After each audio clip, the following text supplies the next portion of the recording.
Jason, Tad, and Brian on a routine expedition met the greatest earthquake ever known. No.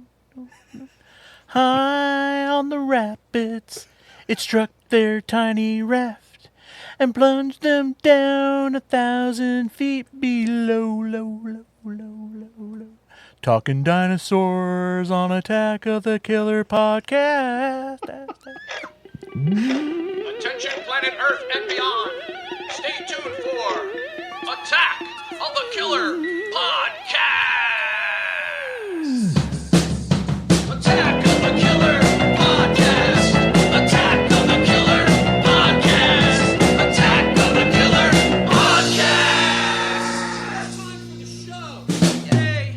What? Welcome to another prehistoric episode of Attack of the Killer podcast.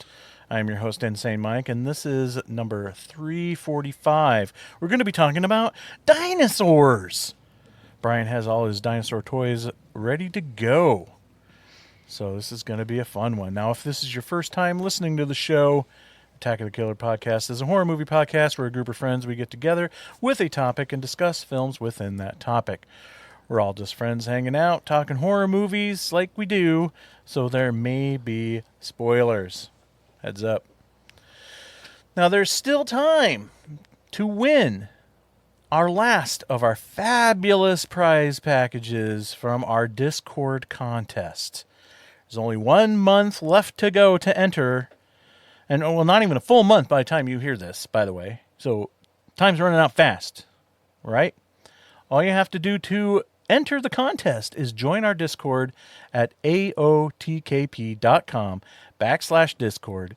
Go to the Welcome Introductions channel. Introduce yourself. Tell us your favorite horror movie. And then that's it. That's all you got to do to enter. Boom. You're entered. If you also go to the collections sharing and channel and show us pictures of your horror collection, you'll be entered in a second time for a chance to win. Now, if you also go over to the Discord, you could see what prize package is left that you could win. So, and once you see it, you're going to be like, oh my God, I should have entered a long time ago. Yeah. Here is 10 pictures of my collections. Enter me 10 times. Is that how it works? I don't think so, no. Damn it. Time is running out. Only one prize package left. And it's down to the wire, folks.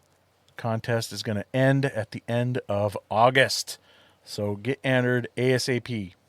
That stands for as soon as people. Now, before we move on, I want to let you all know about our Patreon.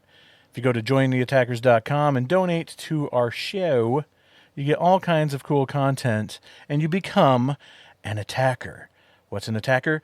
An attacker is a member of the Attack of the Killer podcast family. Now, as an attacker, you can get our YouTube shows, access to our exclusive chat called Attack of the Killer Chat, your own membership card, sticker, and certificate. You can get original art by me called Mikey's Monsters.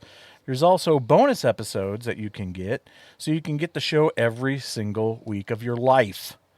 In our next bonus episode, we are going to be talking about our favorite dinosaurs. Kind of tied into this one right here. So if you go to jointheattackers.com, you can pick the tier that gets you the content you want. And when you do, you even get shout-outs on the show, like these attackers right here.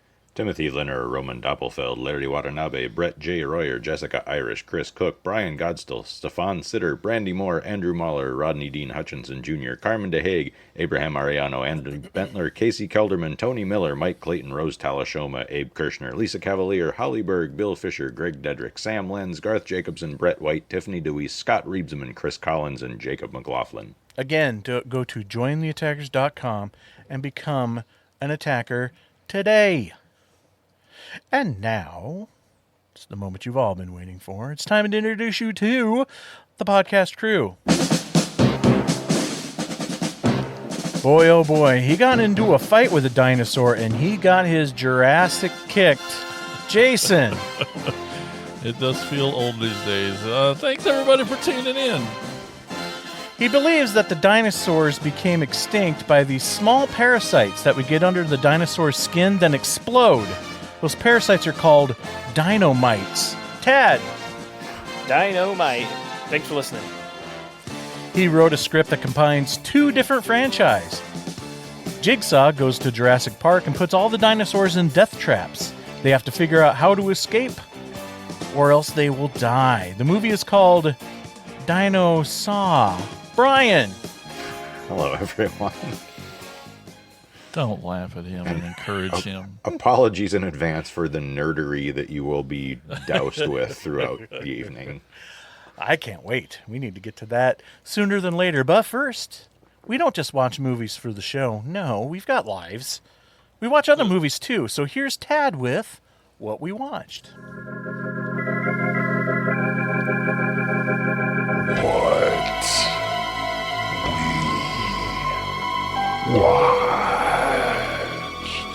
I actually have quite a bit this week, but let's start off with Jason. What have you watched? I've watched 4 2025 movies. Good for me. Pretty excited about that. The first one up is from director Guy Ritchie. You heard of him? Yeah. No. It also has my movie girlfriend in it, Natalie Portman. It's I've called heard of her. Fountain of Youth with John Krasinski. It's awesome. It was great. What's it about? Oh, a treasure hunting mastermind, John Krasinski, assembles a team, which is always fun when you assemble teams, right, Mike? Yes. For a life-changing adventure. But to outwit and outrun threats, at every turn he'll need someone even smarter than he is, his estranged sister. Did Samuel Jackson put this team together? No. But it's, it's Indiana Jones, but it's just a new gang, with a little bit of team play, and they're really great together, and Krasinski's awesome and badass in it, and it was a lot of fun. I think it was on Apple TV. Loved it. It was awesome. The Adventure. Up next, I watched Mike Birbiglia's new special, The Good Life, starring Mike Birbiglia. He's a very That funny works guy. Moving on. We watched, I recommend it. He's just awesome. Every one of his specials. We watched the new How to Train Your Dragon. It was awesome. I'm assuming Come on, you've never. guys. I'm assuming you've never saw the original cartoon. I've definitely seen the original. Oh, have you? Okay. Which is awesome. I'm curious, is it worth, is it exactly the same thing? Obviously it's a Trying to think remake, of so what the answer story's he going to be wants. similar, but is there... Yeah. I guess my point is there a reason to watch this when we already have the cartoon that's so good? Yes. I have a Okay. question. It's people. They keep saying, it's live action, but it's fucking dragons. So what is, I hate when they say the live action Well, the Lion humans King. are live action. Well, yeah, because there's no people in that. Right. I assume the humans in the How to Train Your Dragon movie are not animated motion capture, are they? Nope. They're all 100% real people. It has the same Gerard Butler plays the dad again, who had the voice of the first in the original, but everyone else was different. But Yeah, Nick Frost is Oh, the funny, round, goofy one that's got arms for axes and Perfect. stuff, and he's so great in it. Sweet.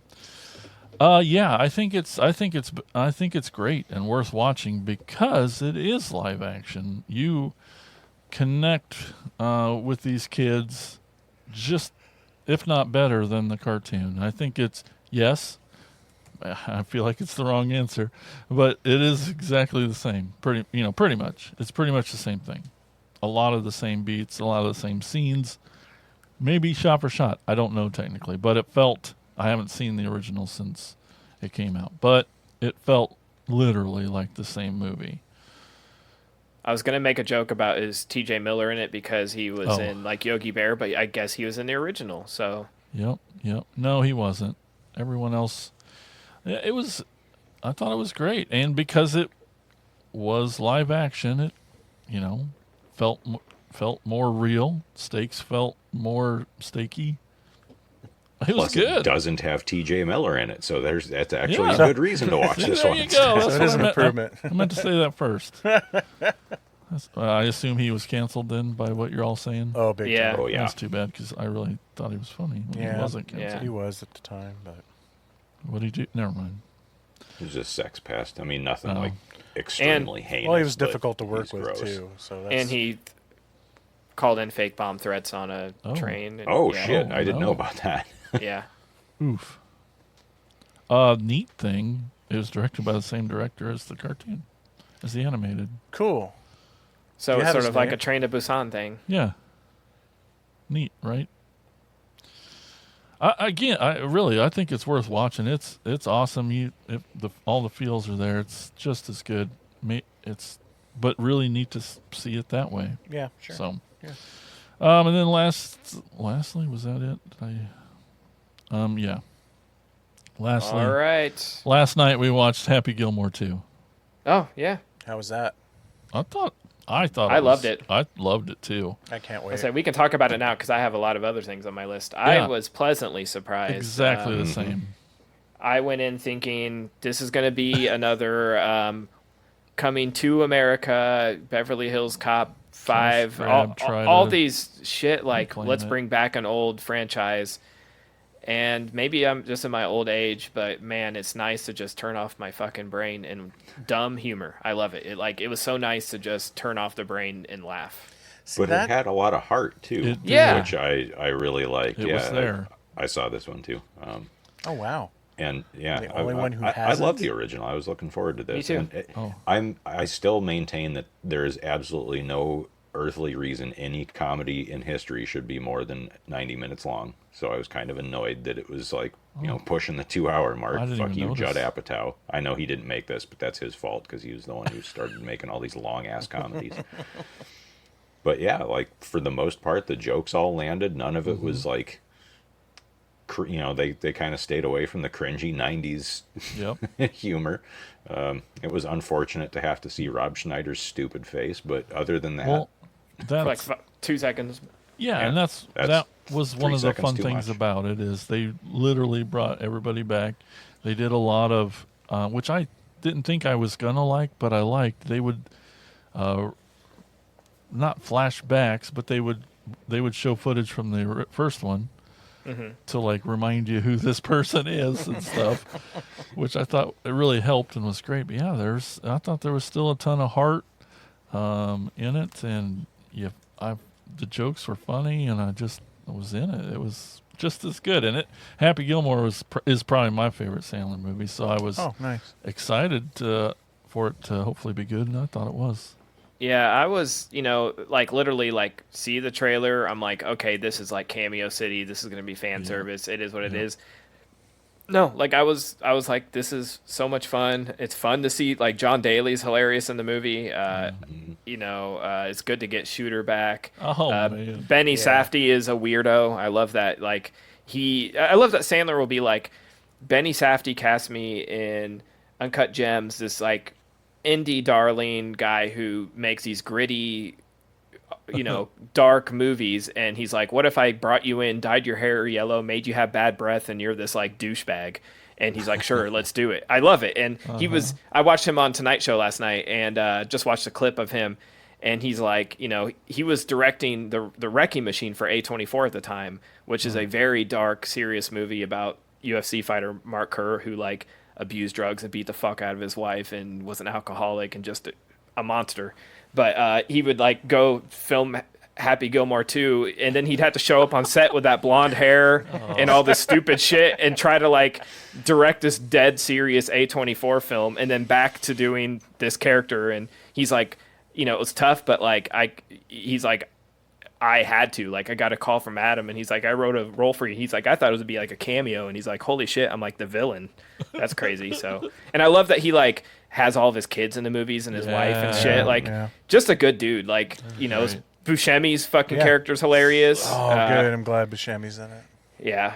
one of my favorite parts was when he and Shooter have the fist fight in the graveyard, where they're just like tripping over the gravestones of all the everybody people from the who's first one passed. who are gone. Yeah, yeah. A great way to honor them. And See, I still love Adam Sandler, and I know a lot of his movies are crap, but it's like you said, sometimes it's just fun to turn your brain off for some stupid comedy, and that's what I appreciate. But the man himself, I just think he's just so giving to the people around him. You guys ever seen any of the Mark Twain Awards? Oh yeah. Yeah, like the Conan O'Brien one is amazing. Oh, that's man. There's so many good ones, but And Sandler's is good. Sandler's is really good. And my favorite is Steve Buscemi's bit on there because, like, I mean, he's, of course, like they all do. You know, they're making fun of Adam Sandler and talking about, oh yeah, you know, he never calls me when he's shooting in Hawaii or anywhere like that. But and then at the end, it's just such a cool little heartfelt thank you to Adam and what Adam has done for Steve's career and taking care of him in this business and stuff like that. So, you know, I appreciate Adam Sandler quite a bit. I definitely need to see it. In fact, it's a glowing review from everybody, including Crazy, right? including Mr. Sad Movie Brian Clark over there. I'm like, yeah, I need to see it ASAP. And that's what I watched. All right, let's go over to you, Mike. What have you watched? Oh, only a couple things. I saw Superman. Yay! Me too. Yep. Now we've all seen it. Sweet. Yay! Loved it. Loved it, loved it, loved it. Have every bit of faith in James Gunn and what he's doing. And so this is when I was talking to Jason about it the other day. And so I have full faith in James Gunn. I've loved what he did with the Guardians of the Galaxies movies, but that's Marvel. And he had taken these, you know, Z-listed characters and put his own spins on them and put them all together in the same universe. And it works so well, and it just seemed like a natural evolution of these characters from the book to the screen. But that's Marvel. That's like my 10th favorite comic book company out of 8. So I'm just kidding. I don't hate Marvel, but DC is my company. Those characters and those books are precious to me. So I'm like, I'm nervous. Is he gonna change things that I'm gonna that the fanboy that I try to suppress so hard with these movies? Is he gonna come out screaming and throwing fists and being all butthurt about things? But no, not at all. I feel like any changes he did make to some characters, again, made 100% sense. Maybe should have been adapted that way in the books a long time ago, but still was extremely true to DC, and it felt like a comic book. Yeah. You know, Yes. that's what I loved about it. You know, bright colors, crazy fight scenes, science that goes beyond any form of logic without being overly explained, too. Yes. And Thank you for just having the fucking just get the origin story over in text at the beginning screen. Oh, yeah, I don't so need to see him refreshing. come to Earth again. I know the fucking story. Just get to it. exactly. I love we have a Superman movie that he's already well established. He is the Superman that I've read all of my life. You know, I didn't read it from Action Comics #1 or anything like that. I grew up in a day and age, as probably most of people that have seen this movie, that Superman is a well-established character. Everybody knows him. Greatest superhero ever, and that's what he is in the movie. But also gets his ass handed to him constantly throughout the movie. Whole movie. And all those Superman haters out there saying he's such a boring character because there's never any real conflict because he's too powerful, blah, blah, blah, blah, blah. Well, here you go. And maybe that's why I liked it, because I've always been a Superman hater, and I enjoyed this. Good. It still didn't necessarily feel James Gunny to me, but sometimes, you know, there were hints of it, but I maybe that's good, because he just needs to make a Superman movie, not a James Gunn movie. Not a soundtrack with stuff going on. Well, and some of his little, probably, Not I'm a- assuming was a little more sophomore humor kind of stuff. Yeah, not a whole lot of needle drops. Yeah. But, you know, what is it? And Mike, please don't kill me. What's the group Justice? They call him Justice Gang in the movie. Yeah, like those characters, you know, the bad bowl cut, like the humor there was definitely James Gunn of like recognizing that they're cocky and stupid and hilarious and B level compared to Superman, but he needs them, you know, and That was Superman couldn't come, kid. You got an upgrade. Yeah. That was a great line. Nathan Fillion was awesome. And Yeah. the green hands swatting the tanks away, and the middle fingers just popping up out of So the many desert, middle flipping the fingers. cars Oh, over. So good. And that's the thing. That is that character in the books too, and that's what's great. And I've seen interviews with Nathan Fillion. Is like the studio was wanting him to have a different haircut, and it's like, no. Nathan Fillion put his foot down. It's like, this is comic book accurate. We're leaving it. So even Nathan understood this character, and that's awesome. But my favorite character from the movie was Mr. Terrific. Actually, I thought he was great. amazing. He was so much fun. And we can't go. Crypto, get the toy. I was going to say. Well, yeah. Crypto He was the in best general. character. Yeah. My I face think Nikki hurt loved from it just, smiling every just time he because was of him. on. Yeah. He's fucking Yep, awesome. Same with Tiffany. It's I've the heard dog people movie with the complaining, guy like, who too much flies. crypto. I'm like, give him his own What? fucking movie. Fuck off. Right? Yes. That shocks me. As soon as I found out Crypto was in this movie, I'm going to be like, yep, this is what's going to make this movie millions upon millions of dollars. They put a dog in it. James Gunn's not an idiot. You know, he knew how to get the butts in the seats. And did motion put capture a from cute his dog in it. rescue dog, which is so fucking cool. Yeah. Well, and when you said that something about that last time we were recording, that you said people were complaining there was too much crypto, I was expecting that he was going to be like by Superman's side every scene, and so I was actually kind of surprised at how little that. I mean, he's in it plenty, but I never felt it was overdone. No. How'd y'all feel about Lex? Oh, so good. Such a shitheel. I mean, it's like it was so nice, and sounds weird coming from me, but I just really loved seeing a movie about understanding and kindness and hope. And it didn't hurt that it was also a very obvious Elon Musk type billionaire getting his ass kicked, and that hot girl turned a fascist dictator into pavement pudding. That made me happy. But like, there were several parts that I was like had tears in my eyes, especially at the end when that everyone is chanting for Superman, and the invading army is running everyone off, but that little kid stands his ground. And doesn't have his, I don't want to say but doesn't have his wish answered quite the way he wanted, but it still happened, and the day was still saved. And just, God, especially with the way everything is right now, seeing things turn out good, even in such a fantastical way, just like it, the floodgates just fucking opened, man. Yeah, that's what Nikki liked too. She said I it's needed that. Good to see like just being a decent human celebrated, like in a time where it's the opposite, where we're shutting down NPR, PBS. It's like, funding for any education, all that shit's going away, and now it's just some empathy is nice to see sometimes. So you liked it, Mike, is what you're saying? Loved it. Okay. Yep. Can't wait for more of the Gunniverse. Yeah. Yes. Okay, and then the only other thing I watched, I did watch Until Dawn. Oh, good. And Oh. well, okay.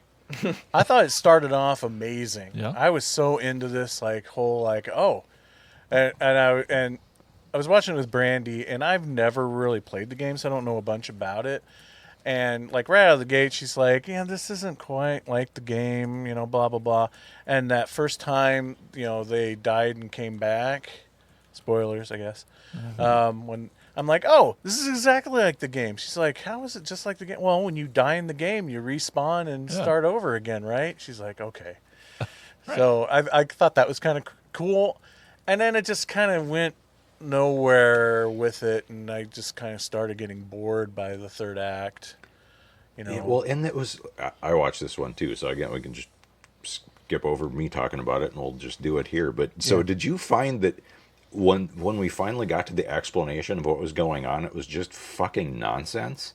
Kinda, yeah. Like, it who almost is this felt like guy? I was. Why is he doing this? How is he doing this? Yeah, like it's kind of half-assedly explained. There's this bad energy in this town. So but why? Yeah, why? What is the purpose of any of this? It's never stated. What causes it to respawn people? Like what? Yeah. What are and it's horror, right? We're not. always supposed to have the answers. Sometimes not having the answers is what makes it scarier. Right. But at the same time, I need some answers so at least I know what the full rules are. See, yeah, and that's a tricky line to toe. And It we've is. talked about this before, that like you don't want to hold the audience's hand. No. But you don't want to leave too little. But this one kind of did both, which annoyed me. Like, you get Peter Stormare giving you the villain monologuing, Yeah. oh, here's who I am and what I am doing. And he gives some very specific details and then never explains why they're important. Like, okay, if you started this, you fucking finish it. This is just the most half-assed screenwriting ever. So, and I don't know if it's maybe something that if you played the game, it would make more sense to you, because that villain is like one of the main characters in the game. Dr. Hill, I guess, is his name. And, that final shot you see on the monitors where it shows like this cabin in the snow, in the snowy mountains, that is the location. And the interiors on the other monitor screens, that is the location of the original game. So I don't know if it's Yeah, like, but it's a movie. You don't get. it needs to stand alone. Yes. Yes, you don't. Yeah, I 100% agree with that. And in that instance, that's where it fell flat for me, kind of with what Brian was saying, because like I just was like so excited with the whole first half. I'm like, oh, this is something unique and different and kind of fun, and then it just kind of stopped to being fun. After a while, it really wasn't giving me anything new with the respawn of the Well, knights. it's a different way. They got a different kind of killer each time, and All right, and they could have just done nothing but that and left Dr. Hill completely out of it. Yeah. And then it would have been like, okay, they're just in a weird haunted place. Fine, that's yeah, enough. But he convoluted it in a weird way, and Yeah. sure. So anyway, I didn't hate it, but it Maybe not was top 10. losing me towards the end. Yeah, definitely not going to make the top 10. Whoa. Yeah. Anyway, that's what I watched. All right, Brian, let's get this over with. I only have one fucked up thing. Superman, And hope. He yeah, said. yeah. So another new movie, Monster Island, just dropped on Shudder. I've been kind of following this one a little bit as it's been getting a lot of hype in the practical monster movie community.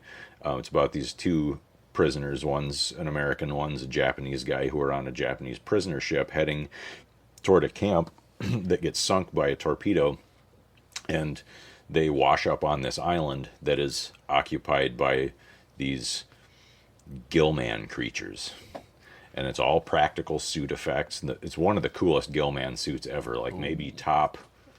Like the obviously Creature from the Black Lagoon is the best. Then I would say probably the Tiburonera from Sandy Calora's Shallow Water short, and then the one from Monster Squad, and then this one. Like, it's really cool, and there's some great gore. Like, it rips people to fucking pieces. But it's a fairly generic movie overall. So I mean, it's like middle of the road. You're not going to regret watching it. It's short. It's like it's less than 90 minutes long, so it breezes by.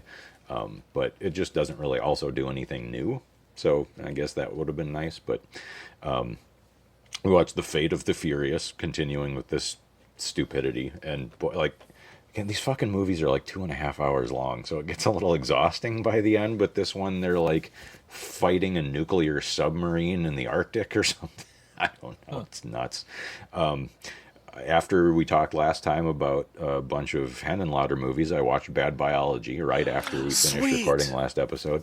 I don't know. Sorry, Mike. I didn't love it. No, it's okay. I get it. I really get it. It I took me a wanted couple. to. It took me a couple viewings before I could appreciate it. It Yeah, was so and again, I off-putting didn't- that first time. Well, I mean, off-putting doesn't bother me. You know that. Well, Like, I mean, just saying it's not it's so like- much that. It just felt like it didn't. But by the time it was over, I just went, okay, and like, Oh, I see. kind of like we were talking with. I mean, not that it was confusing or convoluted like Until Dawn was, but just like, I just. Yeah, there's okay, really what no was- what- ending why? or resolution. What to was the any point of of this? Yeah. It kind of felt like it was an experiment in like just doing fucked up stuff. Right, right. Which I don't And usually as that, it appreciate. works pretty well. But again, if it was going to go that hard, like, I don't know, maybe it needed a little bigger budget and a little more grossness. Maybe, I don't know. Like the dick monster was cool, but again, it was Yeah. And obviously I also don't have a problem with cheap movies, but I don't know, just something felt a little, like you said, maybe it's because it did feel like just an exercise in doing gross stuff that I didn't really, by the time it was just this repetition of like, oh, look at this fucked up thing, and then, oh, look at this fucked up thing. Like, Yeah. well, okay, but I could just watch a bunch of fucked up clips on YouTube and have the same experience. Like, why do I need an entire movie of this if I don't care about these people? Yeah, exactly. I mean, yeah, I've seen so many movies that are like that, where the whole point of the movie was to, again, show fucked up stuff, but there has to be more to it than that for it to be an entertaining, enjoyable movie. Give me a story. Give me some resolution to the messed up stuff, you know? Yeah. Speaking of enjoyable movies, I had only ever seen the Nathan Lane, Uma Thurman version of The Producers, but never the original with Gene Wilder. So we watched that. Holy shit, that movie is fucking funny. I mean, not that that's a surprise. I expected it to be because I loved the remake. But yeah, that's just, I mean, it's classic for a reason. It's fantastic. Oh, Gene Wilder gets so unhinged in it. It's like, it's kind of, you kind of feel bad for Matthew Broderick trying to. It's like, no, really? I don't. He's an asshole. I'm just saying, like, that guy never stood a chance, even though, like, it was a big Broadway hit thanks to him. Yeah. Before it became the remake movie, but you can't feel Gene Wilder's shoes. Get out of here. Feel Gene Wilder's shoes, because I think I did a rewatch of both movies earlier this year, and almost back to back. And it's like when I was watching Matthew Broderick in the beginning of the movie, where Nathan Lane takes his blankie or whatever. It is watered down. Watered down nothing compared to the madness that Gene Wilder goes in his frenzy in that moment. I watched The Peacock King, the first of two crazy fantasy horror films by Lam Nai Choi, the guy who made Seventh Curse, Riki-Oh, the cat, etc. Oh, sweet! It's really like, if you go in expecting like some kind of fucked up horror thing, there's a section of it that's kind of that, but for the most part, like I said, it's more of a fantasy adventure action thing with all this crazy magic, and like there's a Chinese monk and a Japanese monk who are part of the same branch of Buddhism, but they both get sent by their respective masters on a mission to stop the Hell King from rising up, and so they converge and meet up because they've tracked the portal to hell to the same place, and they're like, the Japanese guy is like very stoic and serious, and the Chinese guy is kind of a goofball, so it's like the sort of straight man funny man buddy comedy thing, but they're fighting all these wild monsters. There's awesome practical effects that kind of look like something out of like you'd see a rip-off of John Carpenter's The Thing. There's at the end they have to fight the Hell King, like the Hell City rises up out of the ground, and this giant guy with a crazy demon face is, it's like this process shot of the two actual actors made to look like they're in front of this giant guy and shooting magical bolts and things. It's pretty awesome. And then finally, okay, here's everyone's expecting this, the gross weird thing. Watched a movie it's a Hong Kong movie from 1993 starring Anthony Wong called 3 Days of a Blind Girl. So obviously it's a romantic comedy, right? Obviously. This woman has eye surgery, but due to some complications, she is rendered temporarily blind. She gets corrective surgery that will eventually bring her sight back, but she has to recover. In the meantime, her husband, who is also a doctor, says, I have to go on a trip, and just fucks off. And almost as soon as he leaves, this creepy dude, played by the immortal, irreplaceable Anthony Wong, the fucking king of Category 3 movies, shows up and at first pretends to be like, oh, I was your gardener for a while, and hey, can I come in the house? Oh, you can't see? I'll help you.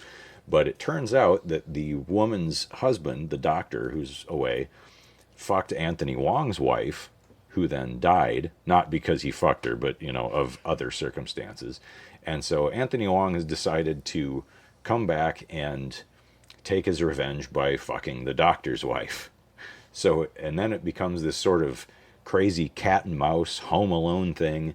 But what I wasn't expecting is toward the end, she begins to get her sight back. And instead of going to the absolute pit of disgustingness that I thought it was going to, she starts fighting back and ends up kicking both Anthony Wong's ass, and then her husband comes back. She basically just leaves him for dead. Cause there's this whole big fight, and he winds up wounded. And he's like, "I came back to save you," and she's like, "I know what you did, and you're the reason that I'm in this mess in the first place. So you can go fuck yourself too." So it turns into this fucking feminist power, empowerment movie, and it's awesome. So anyway, Nice. yeah, and it's on YouTube in Oh. Blu-ray quality transfer and subtitled. So check it out. I don't think I will. Oh, come on, you wiener. I might. Yeah, see? I'm going to get Micah on my side. We're going to do a category. It might only be Mike and It me, might but only be we're us, going to do yeah. a category 3 episode at some point. Hey, Tad. Yeah. Besides Happy Gilmore and Superman, what did you watch? Oh, I watched a whole lot. I have spent a lot of time at the theater, a lot of time watching movies. It's so nice to catch up on things. I went to the theater and saw Ari Aster's new movie, Eddington. And Man, I can't say I didn't like it. I definitely didn't hate it. It was like 40 minutes too long. I don't know what I was expecting going in. After reading other people's reactions, I saw this in an empty theater. I was the only person there on opening day, which is bad. But I also saw it at like noon on a Friday. But apparently, like, everybody else thought it was absolutely hilarious and said that the crowds they were around were roaring with laughter and thought it was so funny. And I'm like, maybe I missed the humor was just too like weird for me, because there were funny moments I laughed at, but like I don't know if you guys know much about it. nope. No. Nothing. So this takes place in May 2020. Joaquin Phoenix plays a small town sheriff. They're in like Arizona, sort of like near native land. And then the mayor of the town is Pedro Pascal. I mean, it's fucking stacked, the movie is. Yeah. But Joaquin Phoenix plays the typical sheriff who doesn't want to wear a mask, who doesn't mandate the mask mandates. He's anti-woke, very Trumper, where Pedro Pascal is the mayor who is the other way, and he's very liberal, and everybody should wear a mask, and very woke, you would say. So those two, it's basically them like going back and forth, and a lot of funny moments. And then the movie, like in the third act, which I won't spoil, just takes a wild turn and turns very serious and no longer really a comedy. So the tone was all over the place, and I felt the pacing was really off. And then it was like they had like 6 fake endings where it's like, okay, this is where we're ending, and then it like fades and comes back, and we're back in this world, and then it fades and comes back, and I'm like, you could have ended it like 20-30 minutes ago, because it's like 2.5 hours. Another fucking Ari Aster, like, Yeah. A24, let him do his thing. But Joaquin Phoenix's wife is Emma Stone, and she's like sort of living at home with mom, who they're both like watching YouTube constantly, convinced that COVID's a hoax, and they've been duped and it was created in a lab and all this stuff. Austin Butler plays like a cult leader, sort of a Joe Rogan. He's like on the internet claiming all this fakes, all this is fake, and all these people are looking up to him, and he's sexy as hell. But it's just, I don't know. It's weird. It's really weird. I can't even like tell you if it's like a dramedy, a dark comedy. I don't know. Stacked cast, like I said, really well made. I just am like, it feels like, do I need a movie about COVID? Like, I feel like we're finally like sort of moving past that, and then it's like it puts you right back in that world. I'm just like, man, that's on me more so. It's just like I didn't want more of this, Yeah. It's not a parody. It's just I- takes place then, and I didn't think Not it was, surreal. but I It's think a just lot of people reality. apparently the stereotypes. I mean, there are some funny stereotypes, like the woke groups are very typical woke. There's a scene where like Pedro Pascal's running again for mayor, and he creates like an ad, and it has him like playing an old piano in the middle of a field, and it like makes fun of the extremes on both sides, where like Joaquin Phoenix is sheriff's at a grocery store, and they're like, "Sir, you can't come in here if you're not wearing a mask." He's like, "I'm the sheriff. I do whatever the fuck I want." And Joaquin or Pedro Pascal, the mayor, he's there, and he's like, "Do it for the people. Quit being selfish. Like, put on the mask." And it's that kind of like it makes fun of both extremes, but it's also like, I don't know, still sort of like, I don't know. It's 2025. It still feels fresh. And I don't need to revisit that. Like, You're just like, the last thing I want to do is why? It was a shitty time, and it was only a couple of years ago. Like, Yeah. I don't know, but I still recommend checking it out. You might really like it. I don't know. It was worth watching. I'm not in a rush to pick up the Blu-ray. Probably, it wouldn't be something I would throw on often to watch, but. How often do you throw on an Ari Aster movie for shits and giggles, On the other end of the spectrum, I went to the theater and saw Jurassic World Rebirth. Yeah. It was fine. I'm sorry. Yeah, Aww. it was. I mean, it is exactly what's advertised. It's like, cool chick goes, they explore dinosaur park, and guess what? Shit goes wrong, and Because of a Snickers wrapper. yeah, pretty much. Yeah, I mean, literally, yeah. But which is so stupid. But it's a lot of stereotypes of like the hunky scientist. They had their Jeff Goldblum in this. They had the cocky bad guy who was the lawyer in the original Jurassic Park. They just basically like recast the things and try to redo it, and but it's not as good. Did you like the part where they recreated the raptor scene from the first one in a gas station that only stocks Lay's potato chips? Yeah. Yeah, it wasn't like, I mentioned earlier with Happy Gilmore 2, I could turn my brain off. And this one, I'm just sort of like, man, like, it's funny because like when the credits were rolling, Nikki's like, "Oh, no Jeff Goldblum." And I'm like, "I think he was in the last one." And she's like, "Did we see the last one?" I'm like, "I don't think so. I don't even know." There's so many, like, they just kept putting him out there for a while. I'm like, I don't even know if I saw the one where they brought Sam and Goldblum and all them back. And I probably don't need to, but it was fine. I mean, I wanted to see it in theaters just because you see a giant dinosaur movie in the theater. Yeah. It's better, but not my favorite either. Last Friday, I went and saw something that was sort of pleasantly surprising. I went in with low expectations, and I saw I Know What You Did Last Summer. Okay. And I sort of knew it was a legacy sequel, requel, if you will. But it was fun. It's funny because I just criticized Jurassic World for 20 minutes for just making the same movie again, and this is the same movie again, but I'm okay with it. I thought it was fun. It's very much... I've always sort of saw the original as very much a not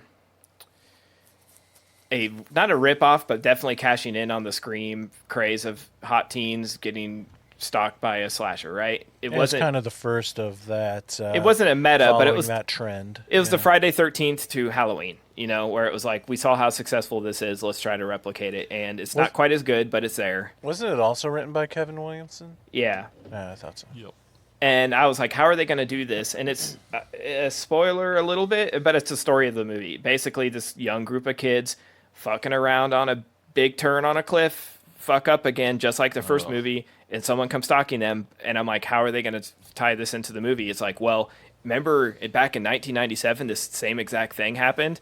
Oh. Well, no, the town's tried to erase it. The like mayor of the town has tried to erase it from history and hid it. And so it's like, we better reach out to Jennifer Love Hewitt and see how she got away from this killer type of thing. Very Scream of chasing, Sidney Prescott.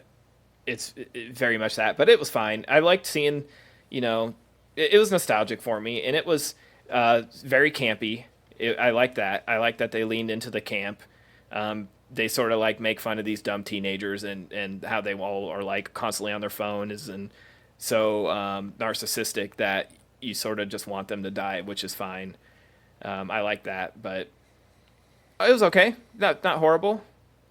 and it was something, I saw a matinee on Fridays. My half day Fridays are now over, but it was like seeing I Know What You Did Last Summer or whatever horrible Pete Davidson horror movies in theaters right now. So I picked that one. And then last but not least, I saw 28 Years Later finally. Oh, Anyone else see it yet? no. Not yet, unfortunately. It left our theater too quick. Yep. Yeah, ours too. It left like a week. It's streaming now.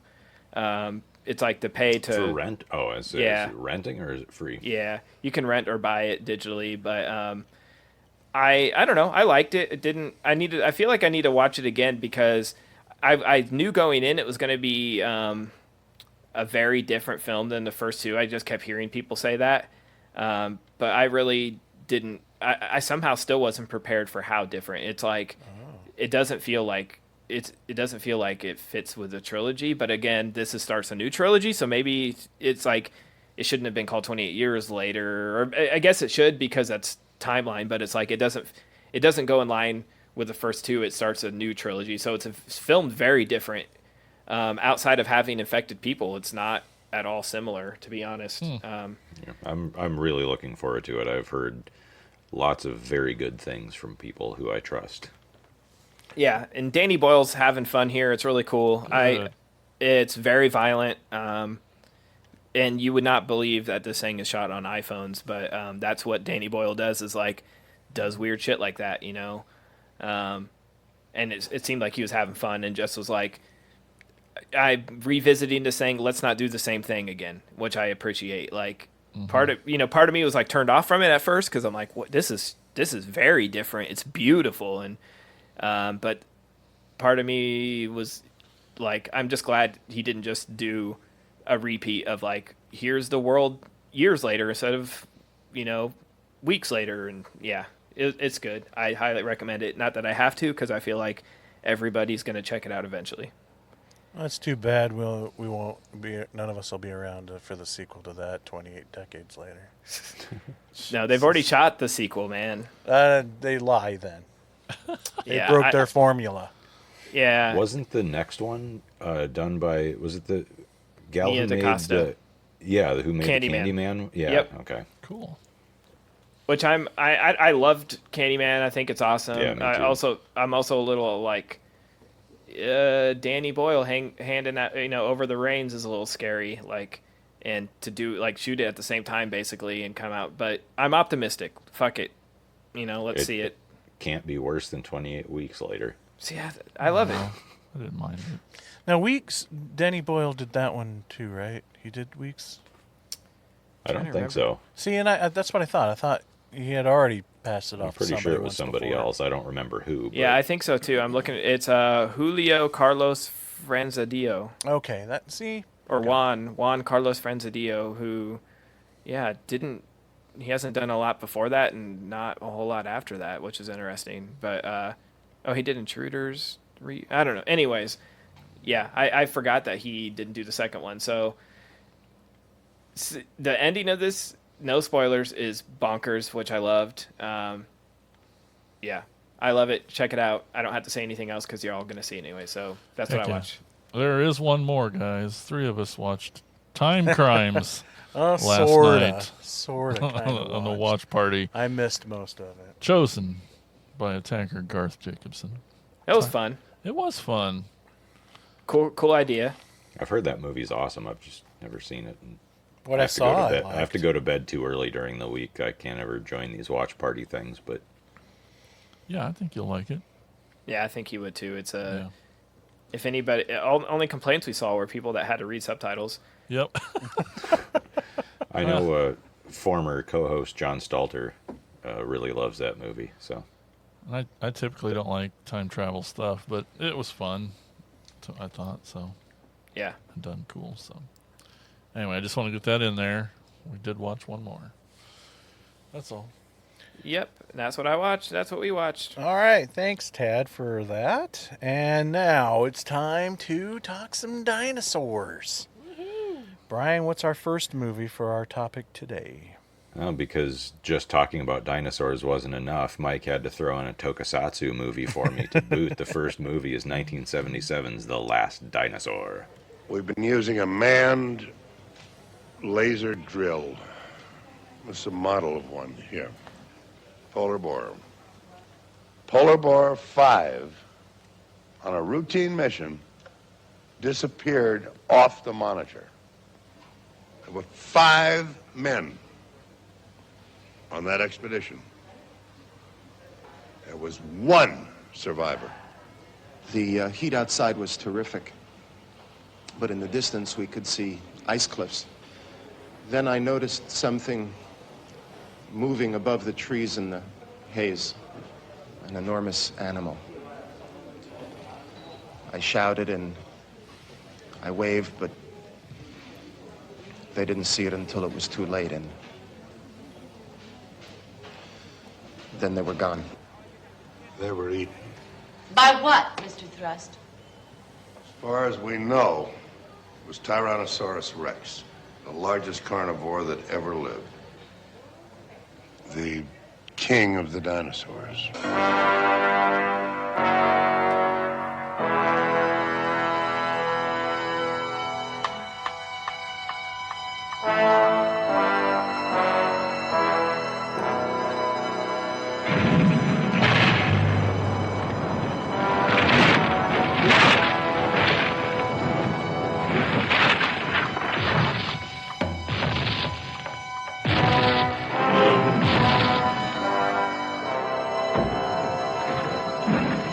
You told me. You swore to all of us that we were not going to harm the dinosaur.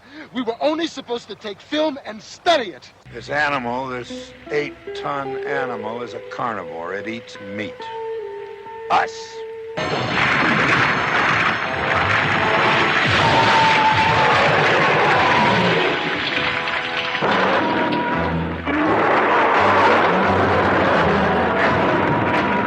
First, we get the dinosaur. Then we talk about leaving.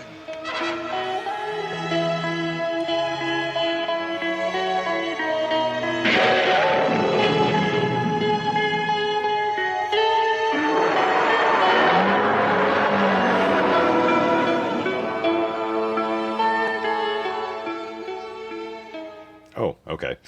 Well, that pretty much told the whole story. I don't even need to say what it was about anymore. Next movie. Yeah, billionaire Maston Thrust, whose company is drilling for oil under the polar ice caps with manned machines similar to the Iron Mole from At the Earth's Core, lose one of their expeditions. When it returns with one sole survivor, well, as you heard, the apocalyptically drunk Richard Boone himself say, they were all eaten by a T-Rex, and they go back down there under the promise that Thrust will not be hunting this dinosaur, only study it.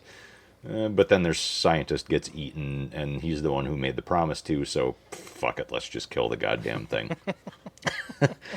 The implications of the opening credits, I don't know guys, if you guys paid attention to this. I've seen this movie I don't know how many times. I first discovered it as a young kid, probably, I would guess, single digits age. I had to go to Walmart with my parents for some reason. They were looking at some boring adult thing, so I wandered off into the electronics department and found this movie not sitting on a display rack of other films for sale. It was literally in a box, a cardboard box, and not a display, like one of those big dump bin display boxes, just a box, brown cardboard box, sitting under a shelf full of VHS tapes, like shit they were trying to, like they were going to throw away and just hadn't yet. But I found this, and the cover of the VHS tape was actually, I forget the name of the painter, but the cover of the VHS tape was not anything to do with the movie. It was the cover to Robert Bacher's The Dinosaur Heresies. But, of course, it was a tape. It was a dinosaur movie. I had to have it. It was fucking just like $2 or something because it was in a box under a shelf. So I bought it, and I've watched it a million times, but I never noticed until this viewing. I hadn't paid attention to the scrapbook that Frankie, the photographer, is looking at under the opening credits. And it implies that Thrust, as a young man, enlisted in World War II to hunt humans because he was bored of big game. Did any of you catch that? No, I missed that. It's kind of fucking creepy. as I said before, Richard Boone gives what may be the drunkest performance in history.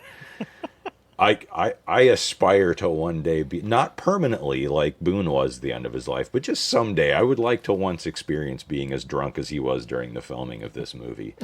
But I think that the sad state he's in kind of helps the melancholy tone of the movie. Like, he sells that lonely sadness even when he's flubbing his lines, maybe especially when he's flubbing his lines, because he really was that much of a wreck by then. And it kind of ties into, it's got this great 70s style theme song, kind of like Orca does, where it's like, he is the last, there are no more, he is the last dinosaur. Yeah. The T-Rex's roar, I've seen it stated that it's a combination of Godzilla and the Toho King Kong's roar. And those are definitely in there. Those are the two main parts. But I'm pretty sure I also heard Gabra and Megalon. Oh, yeah, totally. Whatever the fuck that is. I figured you, especially Tad, would notice that. I love the part where they're trying to communicate with the boy. Okay, so Thrust and his team have gotten to the prehistoric center of the world, and their team back in the polar base is monitoring the polar boar's sensor array, and one of the team goes, sensors also indicate the presence of bone, and then you smash cut to Thrust and his buddies being attacked by cavemen. Obviously I have a whole bunch of shit, but I want to talk with you guys about the movie a little bit before I just put you all to sleep with my trivia stuff. So I will ask you, I will say some of the matte shots in this movie look incredible. Like, genuinely really, really cool, especially the ones that also involve matte paintings, where they put the human actors, the tokusatsu effects, and then surround it with a matte painting and kind of kludge it all together. That stuff looks really cool. And some of them make Barry Letz's worst chroma key crimes on the John Pertwee seasons of Doctor Who look convincing. There it is. Yeah, So a lead-in question for all of you. Did you love the part where they made fun of Frankie for inventing slavery? Oh. Okay. You have the cricket. You didn't have the cricket sound. I wasn't ready. That's too bad. Okay, come on. Give me. I hope at least Mike likes this movie. Oh, I enjoyed it. Absolutely. Okay. Had you seen it before? I had never seen it before, and I'll be honest with you. Okay, so when I'm picking movies for this, and obviously, I wanted to give you a little something. Because, like I said, dinosaurs wasn't enough. You had to give them tokusatsu too. Yeah. Because I also kind of wanted the grand scale of films for this topic, and I watched that exact same trailer that Jason played, and I'm like, nope. Jason and Tad are gonna hate this if this trailer's this freaking boring and a mess. But then I saw it was a co-production with Rankin Bass, and I'm like, I don't care, because I want to hear about that. Do you know anything more about that? Oh, of course, yes. Rankin Bass actually already had ties to Japan. They co-produced the animated King Kong show with Toei. Oh, okay. Which eventually led to them making a live-action version of that show with King Kong Escapes, with Rhodes Reason. And so they had experience working both with animation and with Tokusatsu, with Tsuburaya's company, making live action stuff. So this was actually not an odd thing for them. It was fairly natural. How it came about was this was the first feature script by William Overgaard, who was writing the Steve Roper adventure comics around this time. And he'd worked on a couple of episodes of an animated Rankin Bass TV show, so he also had ties to them. And he had been trying to pitch this script he had written, like a spec script about hunting dinosaurs. And so he pitched it to ABC because, he had some in with them with the Rankin Bass show. And they initially passed on it because they were going to do their own King Kong remake. Because at this time, Toho didn't have the license anymore, so it was up for grabs again. And ABC were like, yeah, we're going to do our Kong show. But then Dino De Laurentiis swooped in and pulled the live action Kong film rights away from them, they decided they wanted to make a project with giant monsters to compete with that, since Dino kind of fucked them on the Kong deal. And they remembered Overgaard's pitch from a few years before about this hunting dinosaurs thing, so they went back to him and said, hey, you remember that thing we told you we weren't going to make? We're going to make it now. Why don't you start working on it again? And that's how this came about.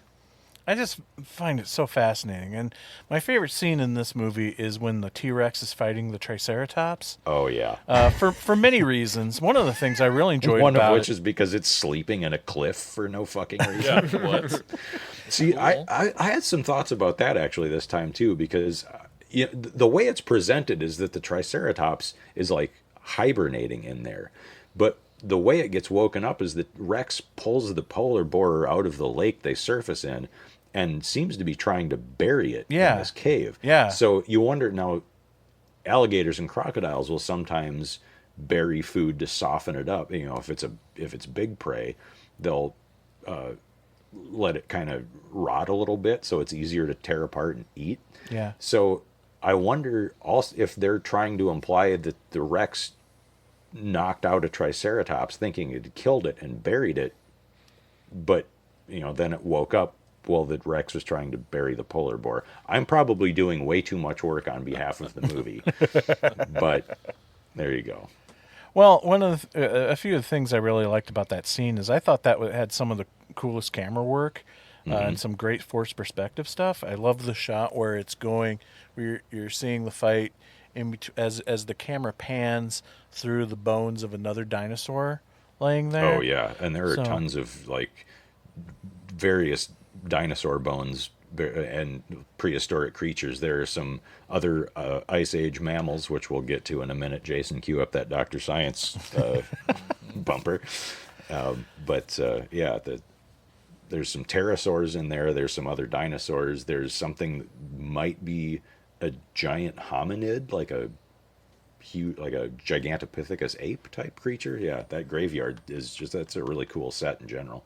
Yeah, that was really cool, just the whole set and everything, and the fight was fun, but I couldn't get over just how bloody it got, which was really cool for men dressed in floppy rubber dinosaur suits, and it gets this bloody. I mean, like by the end, the T-Rex's face is just dripping in blood, and all I could think about is like, this is the production company that brought me Rudolph the Red-Nosed Reindeer. What is happening right now? But it's also the effects company who worked on all the Ultraman shows that thought that children's entertainment involved a space cop tearing monsters into bloody shreds. Well, I mean, they're not wrong. Yeah. At least you and I as kids, for sure. Yeah. So, yeah, I really enjoyed it. It does drag, I think, at times, quite a bit, even with some of the dinosaur stuff. But then you get really fun shots of, like, when the T-Rex is having his feet pulled out from underneath him by that boulder tied to its tail. I laughed my ass off when you just see that dinosaur. Like, this is Looney Tunes territory right here. It was so funny. So was this a first-time watch for you, too? Absolutely. I assumed it was for Tad and Jason, but I thought maybe you'd seen this one before. Yeah, but... I honestly didn't even know about this movie. Really? Yeah. Okay. Yeah. And so, Richard Boone, kind of drinking his way through his role. Is it just me, or does he look like Jim Warnarski and Jeffrey Ross had a baby? Yeah, never thought of that, but yeah, I can see it. Anyway. Oh, poor Joan Van Ark, who had to smooch on him a whole bunch. Yeah.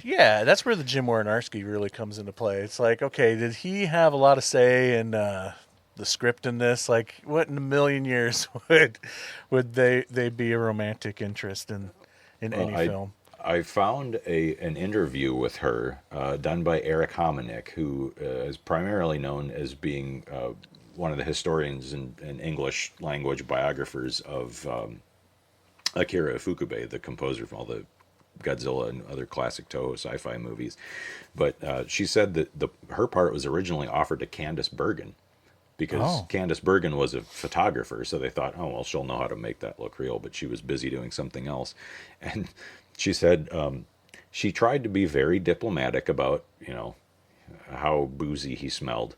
But she said they had to get all the dialogue shots with him done by noon, or he was too incoherent. Oh my goodness. And as you can tell by watching the movie, sometimes even before then, he was already pretty fucking incoherent. You could tell what time of day they were shooting that scene. Yeah. Yeah. I thought it was fun. You know, if the haters want to go, they can go. Well, this was also a last time watch for me. I mean, first, Oh, come on. it was. that. I like that. I don't hate it probably as much as Jason is going to, so I'll just go now. I think I liked it most at its worst, when it was like some of the really cheesy scenes where the dinosaurs poking through the trees, or things. Some of the mat stuff looked pretty hokey. But I agree with Mike where I was pretty surprised by some of the blood and gore, because I was, I did still read a little bit of research, even if I didn't. Off the mic, I asked the group, should I even bother doing research on this one, knowing full well that Brian would give his dissertation on it. So I did read a little bit, and I saw that this was like originally filmed for theaters, but ended up being on like broadcast television as for its premiere. It was filmed for broadcast television in the States, but it got a theatrical release overseas. But it's like a edited TV version, so I'm assuming some of that stuff wasn't in the TV cut. But I do think it felt longer than it was. I don't know why. Maybe just like Mike said, it dragged in parts. Whereas drags, I just want to get to the dinosaur stuff, and it got interesting towards the end when the group sort of split, and they wanted, half of them wanted to get in the, what is that thing, a space boat, whatever the fuck that is, and the other half, the crazy guy wanted to stay on the island because he's obsessed with the dinosaur, and but it's charming in its shitty way, you know what I mean? Like, Jason, go ahead. Well, for me, I'm just really split on this one, and it's what makes it difficult and tough to. So, at the same time, I really liked this movie. Wow! I enjoyed the Toho-ness of it, and all the dinosaur stuff. Great, I liked all that. I did, but the thing is, You didn't like Richard Boone? well, I'm not saying I am dumb, all right, but I didn't even consider for a second that he was drunk. You just thought he was bad. Oh, not only did I think he was bad, I think he's one of the worst actors I've ever seen in anything I've ever seen. Have you seen the animated Lord of the Rings movies? No. Oh, he's the voice of Smaug. Anyway. I hated him a lot, and he all but ruins the movie. I can't stand him. He's so bad. It's not funny. It's not cool that he's drunk. It doesn't help his performance. It doesn't make anything better. To me, I hated him a lot. Did I mention I fucking hated his performance? And it ruins the movie. But in spite of him... I thought it was Edward Herman at first from, Lost Boys. I was like, is that fucking... A Max melted from... Edward Herman, maybe. Yeah. But in spite of that, I loved all the dinosaur stuff, and the rest of it was fine. It was totally cool. I like all that, but yeah, he sucked. Also, he's so obsessed with the T-Rex, but yet there's hundreds of other dinosaurs running around. Yeah, not really we're not going to Last focus on Dinosaur, any of is that. it? Which goes to further show the title is actually about him, not the T-Rex. But maybe, yeah. Oh, wow! I Yeah. was kind of surprised. I also saw your letterbox on that, so That's all him. Fuck that guy. what did you give it? A 1? 1. Yeah. Yeah. Oh, No, the rest of the movie's good. I liked the dinosaur stuff. I loved the T-Rex and Triceratops fight. I enjoyed that a lot. So that could have been the whole movie. Yeah, and the good times when it was matte paint, when it's that stuff, it was awesome. I liked it. I just watch a slow T-Rex bounce around all the time. It's fine. And watch it, a boulder hit it, and apparently its entire skull is like a newborn soft spot. Cause That was so boulder hits funny. it and just- Yeah, it caves in and it bounces out Yeah, not like a good. trampoline head. Yeah, yeah. Well, I got it. Was that all you had to Yes. say? All right. That's plenty. Well, this being a co-production, the English actors obviously had to have an English director. That was Alexander Grassoff, who mostly did TV, and including a few episodes of Kolchak the Night Stalker. And the Japanese director was Suganobu Tom Kotani, who did 2 more movies for Rankin Bass, Bermuda Depths and The Ivory Ape, neither which I have seen, but they are available. They're on YouTube and a few other places. The effects, of course, were done by the great Tsuburaya Productions, which was launched as an independent company in 1963 to start making TV shows outside of the Toho projects that Eiji Tsuburaya was working on. By the time this came around, of course, Eiji Tsuburaya was gone. He died in 1970, and the company was being run by his son Noboru. The effects director was Kazuo Sagawa, who had worked with Eiji since the beginning of Tsuburaya Productions as an assistant camera operator on Ultra Q, which is awesome. That's like the precursor to Kolchak and the X-Files and all this stuff. It's a group of reporters hunting down paranormal monster stuff. It's a great show. And if Among his anybody many wants to see Ultra Q, I know Shout Factory TV has, or Shout TV has all Yeah, it's of on that. Shout TV. I think you can find it on Tubi now. as It's well, yeah. streaming in a lot of places. Mill Creek has it out on Blu-ray. You can get it for like, I don't know, $15 or something. Yeah, it well worth a watch. It's awesome. Among his many credits as special effects director were almost every Ultraman series, from Return of Ultraman in '71 to Ultraman Cosmos in 2001, and Lam Nai Choi's crazy Hong Kong Japanese co-production The Cat. Now, you guys were talking about how much you like the T-Rex and Triceratops fight.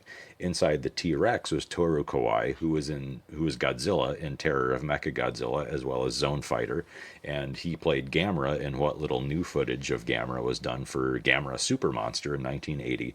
And the suit, more interestingly, was later reused for 2 different productions, one a show called Poseidon, and another show which was a really interesting mixture of anime and tokusatsu called Dinosaur War Eisenborg, the first 4 episodes of which were edited together and released in America as a movie called Attack of the Super Monsters, which you guys might have seen. And if you haven't, you can watch it with riff tracks to help it go down a little Oh smoother. yeah, I saw Yeah. that on Tubi as well, and it's in my it's on my list, but I haven't watched it yet. It's fucking bonkers. Okay. And the Triceratops was a pantomime horse type of thing where there was a guy in the front and a guy in the back. Oh, yes. And I cannot find any information about who is in the back, but the front half was Tatsumi Nikamoto, who was Titanosaurus in Terror of Mechagodzilla. So he and Toru Kawai had some experience fighting each other in kaiju suits. He was also the suit actor for Ultraman Leo and the fight choreographer for Ultraman Tiga. And Dr. Kawamoto, the scientist who makes Thrust, promised not to kill the T-Rex until the T-Rex steps on him in a fairly comedic scene because it fucking sneaks up on him somehow, was Tetsu Nakamura, who's in a lot of classic Toho sci-fi movies, probably most memorably as one of Nelson's henchmen in Mothra. And Luther Rackley, who played Bunta, the tracker, was actually a basketball player. He played for the New York Knicks. And Oh, cool. they asked him to be in this movie. And it's like, oh, sweet, I get to be a movie star now. And then he flew No all the way lines. to he flew all the way to Japan and found out the movie was only going to be on TV and he didn't have any dialogue. Aw. Poor fella. Okay, I didn't say anything about Dr. Wade, who is the worst character in the whole fucking thing. I mean, I'm surprised how much Jason shit on Mast and Thrust, Richard Boone, Worst when name ever, too. Wade, I mean, it's fitting. I think it was meant to be sort of comedic. But apparently, the guy, I forget his name now, I didn't write it down, but the guy who played Wade, his whole thing was, he was like very hyper the whole time. Joan Van Ark, in that interview I was talking about earlier, said that he just kept saying, I just got to get some yellowtail, and he was not talking about sushi. He was kind of a douchebag. Oh but gosh. Oh no. the first creature that they encounter After they climb out of the polar bore, the earth starts shaking, the trees part, this thing comes tearing out of the woods, and he says, "That's one of the Cerapapsians." Well, kids, put on your lab coats. It's time for a visit from Dr. Science. And now, Dr. Science. It's not a Cerapapsian for 2 reasons. One, there's no such fucking thing as a Cerapapsian. That's not a real word. What he meant to say was Ceratopsian, but he's a shitty actor and didn't learn his enunciation. 2, that creature isn't a dinosaur. It's a Dinoceratin, meaning terrible horn, mammal, called a Uintatherium, which lived during the Eocene period from around 50 to 37 million years ago. While they bear similarities to several different types of modern animal like elephants and rhinos, there is no direct relation to any specific modern group of animal. Although it is no longer thought to be true, for a time in the 80s it was suggested, based on some dental similarities, that there may be a tie to modern lagomorphs, i.e. rabbits, which would make for one hell of a Night of the Lepus remake. Oh, that would be so cool. Oh, boy. Thank you, Dr. Science. Yes, thank you, Dr. Science. Yes. All right. Tad, do you have anything to add trivia-wise? Not at all. I didn't think so. Okay, moving on to our next film. Oh, Jason. Our next film is from 2 short years ago. Yet it takes place many, many years ago. Hey, it's that movie, 65. Location unknown. Charter 373. This is Commander Mills. My ship was hit by an undocumented asteroid. Location unknown. Transporting 35 passengers Location unknown. on a long-range exploratory mission.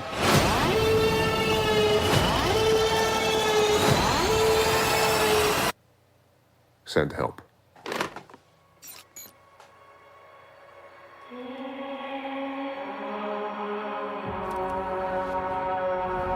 We've crash landed on an uncharted celestial body.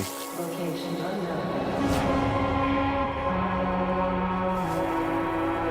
I don't know where we are. I've located one survivor. A child.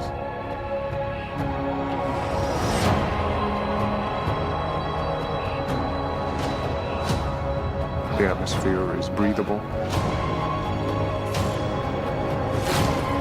There's something alien out there.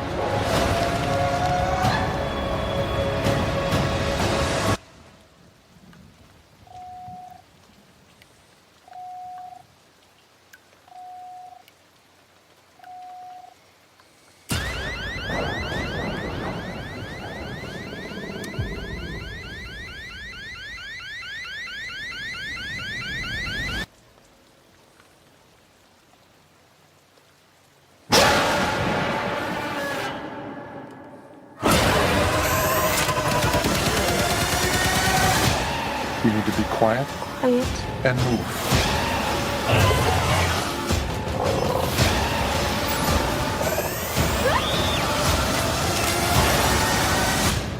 You and I are gonna get home. Oh, family. Ready?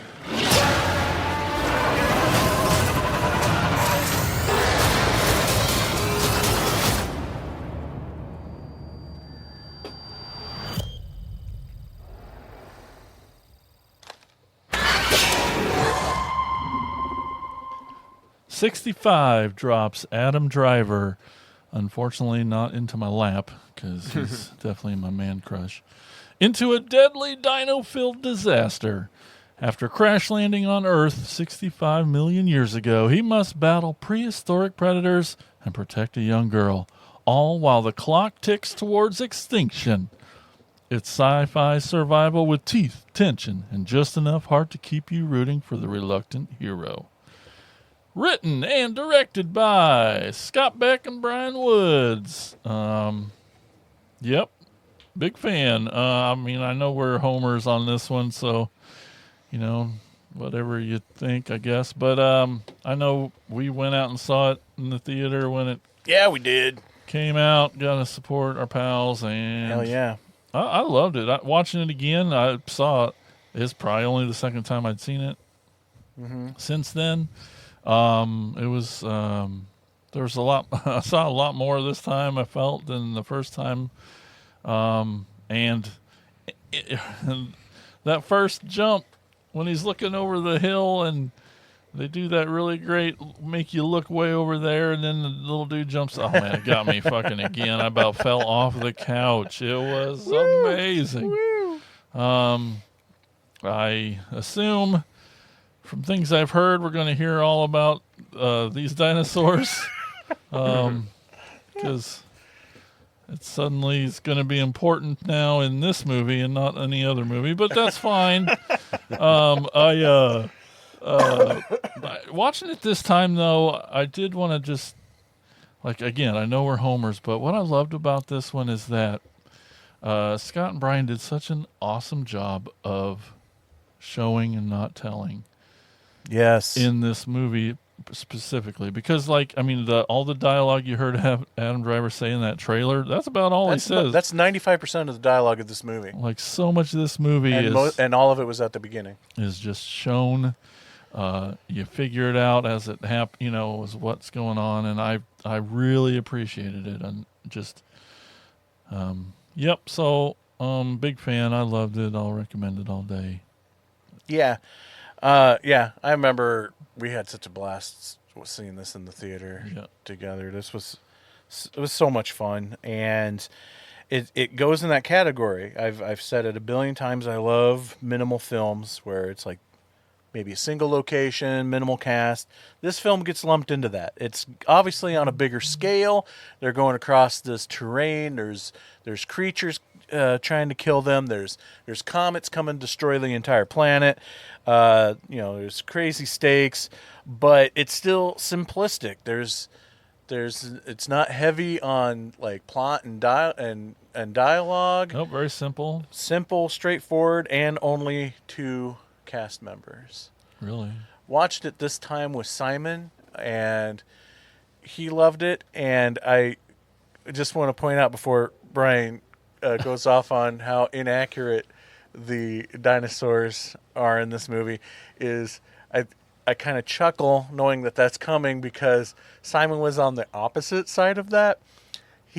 Our last movie, he enjoyed. I watched it with him too. The last movie we're going to talk about, he enjoyed, but was annoyed of the inaccuracy of the dinosaurs and felt like this one was more accurate. So there you go. I mean, he's 17. What do you expect? Yeah. So anyway, but I love that moment was the one you were talking about was a great jump scare. Goodness. One that really got him as well, and I was giddy over, is that scene where they're in that like cave or whatever, and it's raining, and the lightning strikes, and there's that T-Rex right there. That was masterful. That's masterful. All your attention's on the back of the cave, and yep. Oh, it was so good. It was really cool seeing them really get to play with those kind of horror or suspense, or, tension building moments, and in such a scope that it was. Yeah. So, yeah, I loved it. I thought the CGI looked great. Mm-hmm. I'm fine with them taking liberties as far as the designs of the dinosaurs. Thought all of them looked pretty cool. I don't know what else to say about it. Thumbs up for me. I've always thought dinosaur movies are sci-fi movies. They're not history movies. So like it's just the concept is so fun, future and past.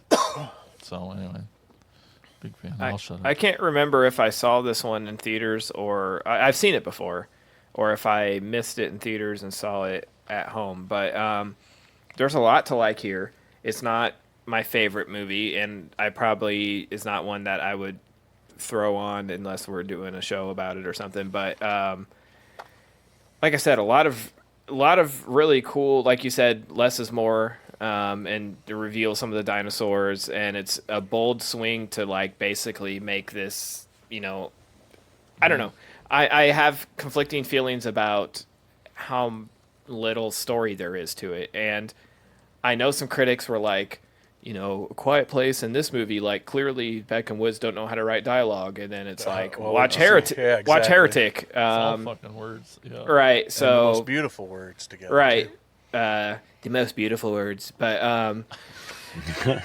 I don't know. I think that it's a little too less. It's like it feels like something happened. I don't know any of the behind the scenes on this one as far as like if they had issues with the studio making notes, making cuts. It's like really short, right? It's what, It's like 90 minutes, yeah. Yeah, which usually I'm the Mr. like make all movies 90 minutes, but I'm like maybe a little more story, a little more background, a little more on stakes, you know. I mean, we get the whole story of him having to go here because his daughter's sick, all that stuff, but I don't know. It's a bunch of really beautiful shots, and Adam Driver's awesome, but like I don't know, give him something to chew on a little bit more or something. Sam, I mean, it had like all the ingredients. It's like when you make like a really good, you see a recipe and it's like I love all these things, and you put it together. It's like it's good, but it's not as good as I was hoping. Like Beck and Woods, Adam Driver, Sam Raimi producing, and originally, and this will a little bit into trivia, but Danny Elfman, you know, doing a score. I was like, Scott came to SNAF and talked, and it was like, my next movie's 65, but I can't talk about it. But, you know, Justin got him to drop a few things, and one of them was Danny Elfman, and we're like, holy shit, Danny Elfman, they get to work with Danny Elfman, and then he ended up dropping out and giving it to his, like, protege or whatever, but, I don't know. It's a lot of great little scenes, but the whole isn't fantastic to me, but I still enjoy it. And maybe because it's 90 minutes is what might save it for me, is that if nothing else, it's not a big time commitment, but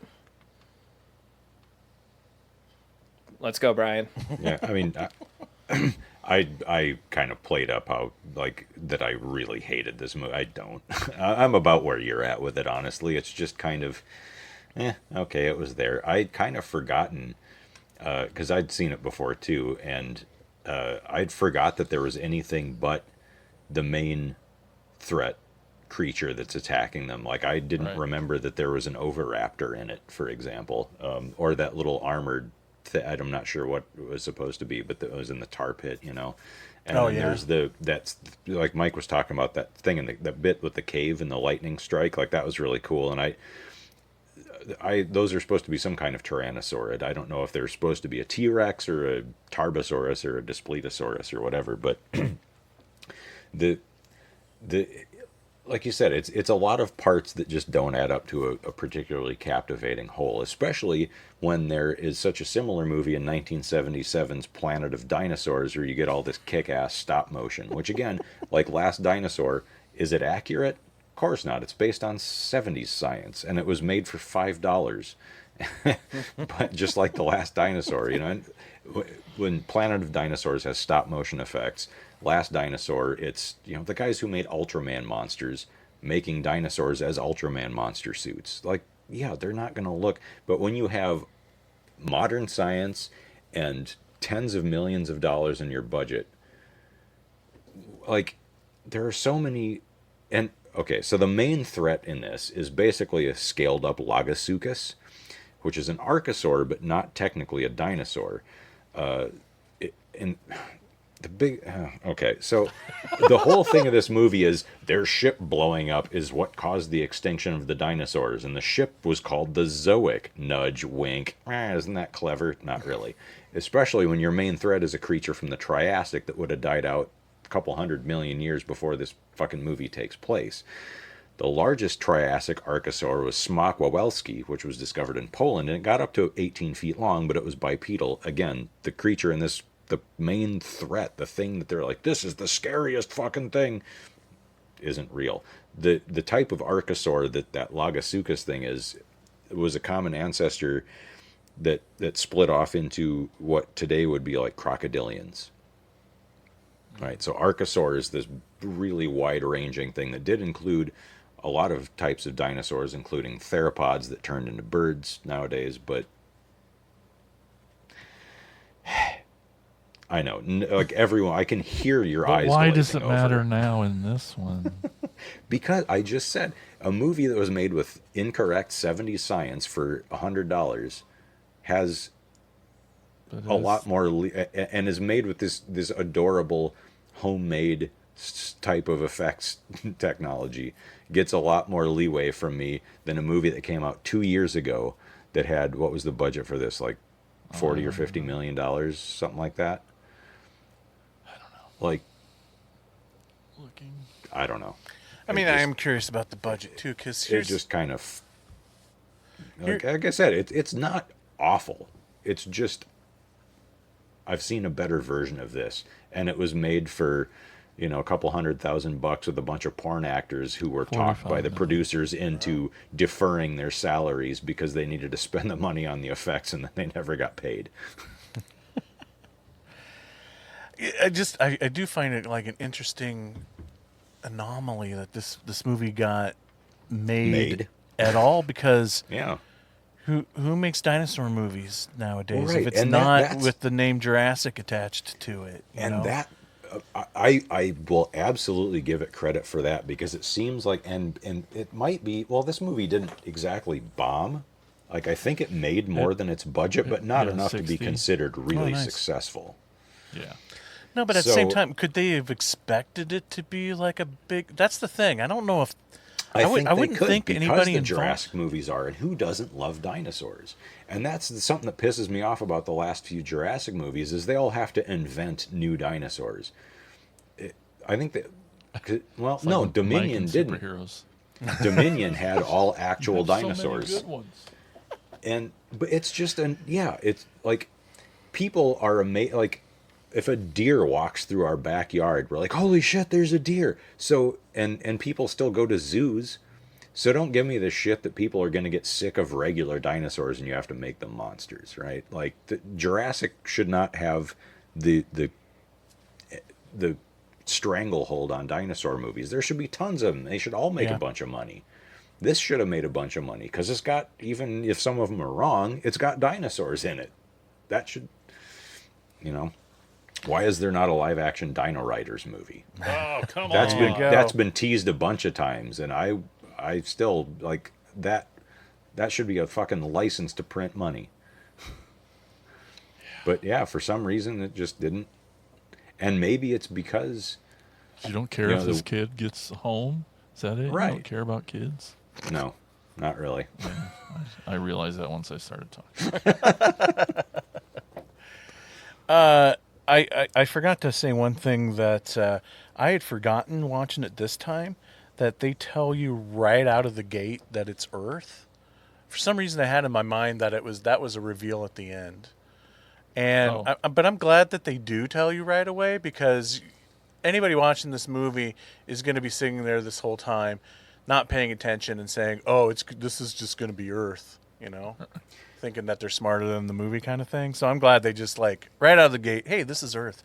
And even But at that the moment, same time, that's kind of weird though, that it then even bothers to, like, so why is it built the way it is? Because the construction of, like, oh, these futuristic people land on this planet and there's all these weird creatures, so it's set up like a mystery, except it tells you what it is straight out of the gate. So in that case, why why the movie at all? Or what do you mean, why? Yeah, like, why not make it a time travel movie then, instead of setting it up like, oh, these are humans from the future, except they landed on this mysterious planet. And I thought they called the planet something else at first and not Earth, but it had numbers and stuff. Yeah.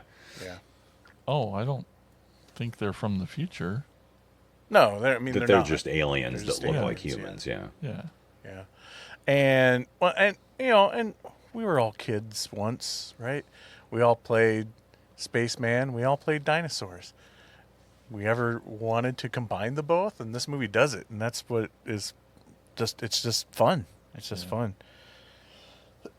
and even still, my 17-year-old at that moment, right at the beginning, where it's like the title card pops up, 65, and then right underneath it, like, I can't remember what it says specifically, but just being like, "Hey, guess what? This is Earth," and my kid was like, "Oh, Yeah, a million years a stranger landed on Earth. It said, I thought. Yeah, something like that. And that was a nice little reveal for Simon right at the beginning of the movie. That's what 65 means. not putting it together, right? Like the title kind of gives it away, even, but yeah, it's fun. Tad, trivia? Originally it was called 69. No, I'm just kidding. No. Nice. That's the point. Composer, I mentioned this earlier, but composer Danny Elfman was originally attached to this project, but was replaced by his frequent collaborator Chris Bacon. Elfman still remains credited on select tracks. Prior to its eventual theatrical release in March 2023, this film had been penciled in for a release date on 5 separate occasions, only to have them postponed by Sony. The announced release dates were May 13th, 2022, April 29th, 2022, April 14th, 2023, April 28th, 2023, and March 17th, 2023. And then the warning sound made by the ship's computer just after the crash was first used as the sound effect for the Martian walkers in The World of Worlds from that's 1953. Right. Yeah, I forgot to put that in my notes. That cool little nod. Yeah, right there at the beginning, I hear that noise. I'm like, wait a minute, that sounds like the Martian noises from War of the Worlds. And that's what I have for trivia. Sweet. All right. So, Tad, what is our next film? Our next film is Jurassic Park.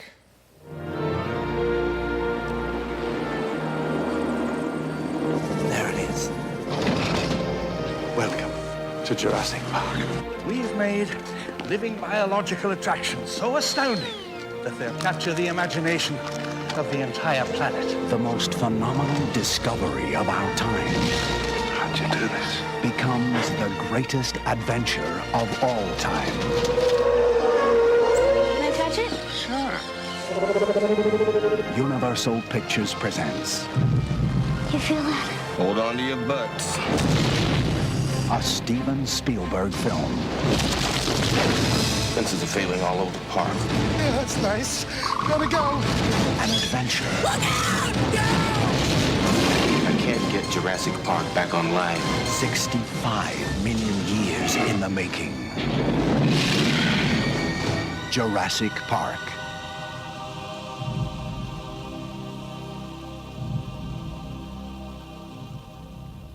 Sort of cool that they stole 65 from Beck and Woods. Welcome to Jurassic Park, a heartwarming tale of what happens when a wealthy old man spares no expense to reintroduce apex predators to the modern food chain. It's a film that asks the age-old question, what could possibly go wrong when you mix ancient reptiles, birds, corporate greed, and children in mortal danger? Spoiler, everything goes wrong. This is a fucking classic.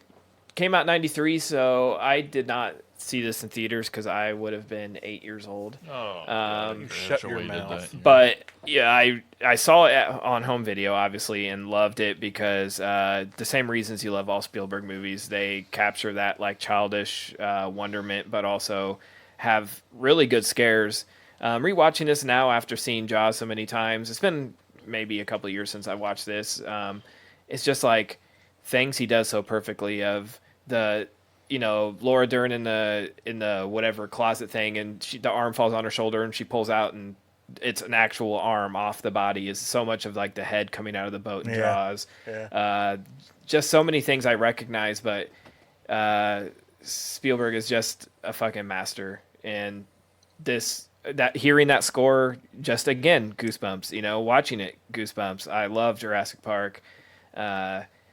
Just incredible to think he was doing this and Schindler's List basically at the same time, like filming them back to back, was editing Schindler's List while filming Jurassic Park.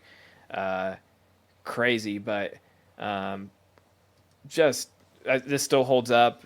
It's amazing to look at 1993 CG and think like 10 years later when you're getting those awful like Scorpion King movies, like how the fuck, what went wrong? Obviously this was, you know, the best of the best working on it, but it's still amazing that in 2025 this holds up, and obviously not as well as 93, but still looks fucking great, still believable. I'm still like locked in when I start watching this. It feels like it goes by so quick. It feels like the ending is so abrupt though, like yeah, kinda, isn't it? it's like the opposite of some like Eddington that I talked about earlier with 6 fake endings. It's like they all when they finally all get back together and call the helicopter, it's like, we're out, see ya, and that's the credits. It's like, holy shit. We don't really see the fallout until the sequels, but as a kid, you know, this was like, of course, who wouldn't want a literal Jurassic Park? Like, you can go see dinosaurs, and I love Sam Neill and Laura Dern's like passion for them is contagious in this movie, and I love Sam Neill like starting off as like, I hate kids, and then throughout the movie he becomes very protective. There's been some like discourse lately of the ickiness of Sam Neill being way older, because Laura Dern is like 22 or something in this movie, which is insane, because she's like one of those people that like, she was old when she was young, but she's young that she's old, if that makes any sense. Like, she still looks great. Benjamin Buttons. Yeah, she's not aging in reverse, but like she like looks much older than she was then. She's gorgeous still, you know. But it's sort of cool to see, like, in context, thinking about like Sam Neill. You know, he had just worked with Carpenter. Laura Dern was David Lynch's girl. Like, these, you know, he sort of went on a limb and cast these people, and they're fucking perfect in this movie. Goldblum is a total weirdo, you know, but it all works. It's all great. I still love it. I still watch in wonderment. This movie is fantastic to me. So happy it was on the list. It was very unexpected that the greatest dinosaur movie of all time, the most mainstream movie of all time, is on a list.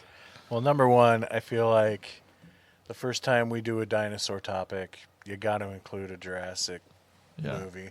But you got to start at the beginning, too. And also, I'm like, if I'm giving Brian a bone with Last Dinosaur, I've got to give Jason and Tad one with Jurassic Park. You think this isn't also giving me a bone? This is true. I tried. He got a bone.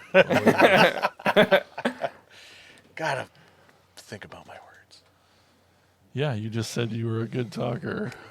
Anyway, yeah, it's amazing. It's awesome. I don't know that Tiffany had seen it. Cool. In its fullness, and so it took her no time to get wrapped into it. Immediately just put the crochet needle down and raptured into it. Raptured right into it. It's so Spielbergian. It's so great. I was like, hey, there's that one kid, and she's like, man, Whit Hertford. Yeah.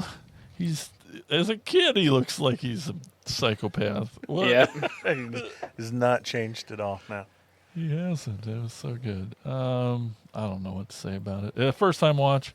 No, I'm just kidding. But I couldn't believe how long they lingered on Goldblum laying down like that with his shirt open. How could you not? Which has now led to one of the greatest memes in the history of memes. They just lingered on that forever. A Funko Pop of that is so great. It is. I have a He-Man version of him laying down, or Skeletor. Right. Oh, Skeletor laying down in okay. that pose. Everybody's. Why would they did not cut off of that shot. Like, nothing's happening. Nobody's and why talking. is that shot? Yeah, no, there's no reason. There's a reason. Got to sell them tickets. Got to get them women in the seats. But yeah, it was everything I remembered. Just as good. Everything holds up. Loved it. Yeah, ditto. Totally holds up for me as well. I know I've seen it several times, but it had been a long time since I've seen it.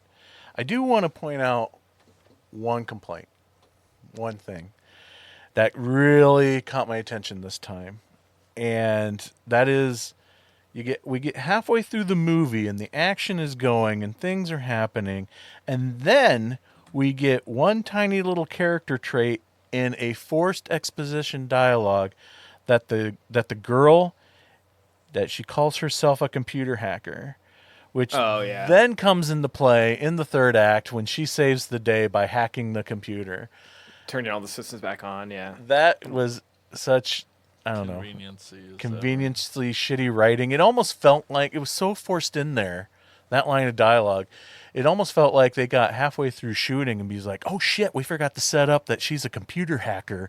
Let's throw this random line in, or maybe even in post. Maybe that was an 80-yard line. I don't even know. But yeah, that was kind of shitty. But anyway, Yeah, and it feels like, I mean, that's like a product of its time, where it's like Yeah, that the may be a 90s. It 90s was like thing. computers are, so cool. Like kids know computers more than adults. Of course, the kid saves the day by knowing computers. yeah, yeah. It was a little bit of a trope, wasn't it? Yeah. And again, I watched this one with Simon, who just got so hung up on the inaccuracy of the dinosaurs. He accepted it more when it was that scene where they're explaining that they had to mix the DNA with the frog DNA, and he's like, okay, well, I guess that could explain why they don't have feathers. Or So what? other than the raptors being too big and some of them not having feathers, they were accurate to the science of the time. He also Really. said the same thing you said earlier about the dinosaurs that killed Wayne Knight with the Oh yeah, the Dilophosaurus didn't Yeah. have the frill, didn't spit venom, and it was about 3 or 4 times as big as that. See, They that is almost basically word for word what they Simon said, inverted the only in a size of higher the octave. raptor. Yeah. They inverted the size. Like the raptors are too big, the Dilophosaurus is too small, and Yeah. the Gallimimus don't have feathers, but Yeah. whatever.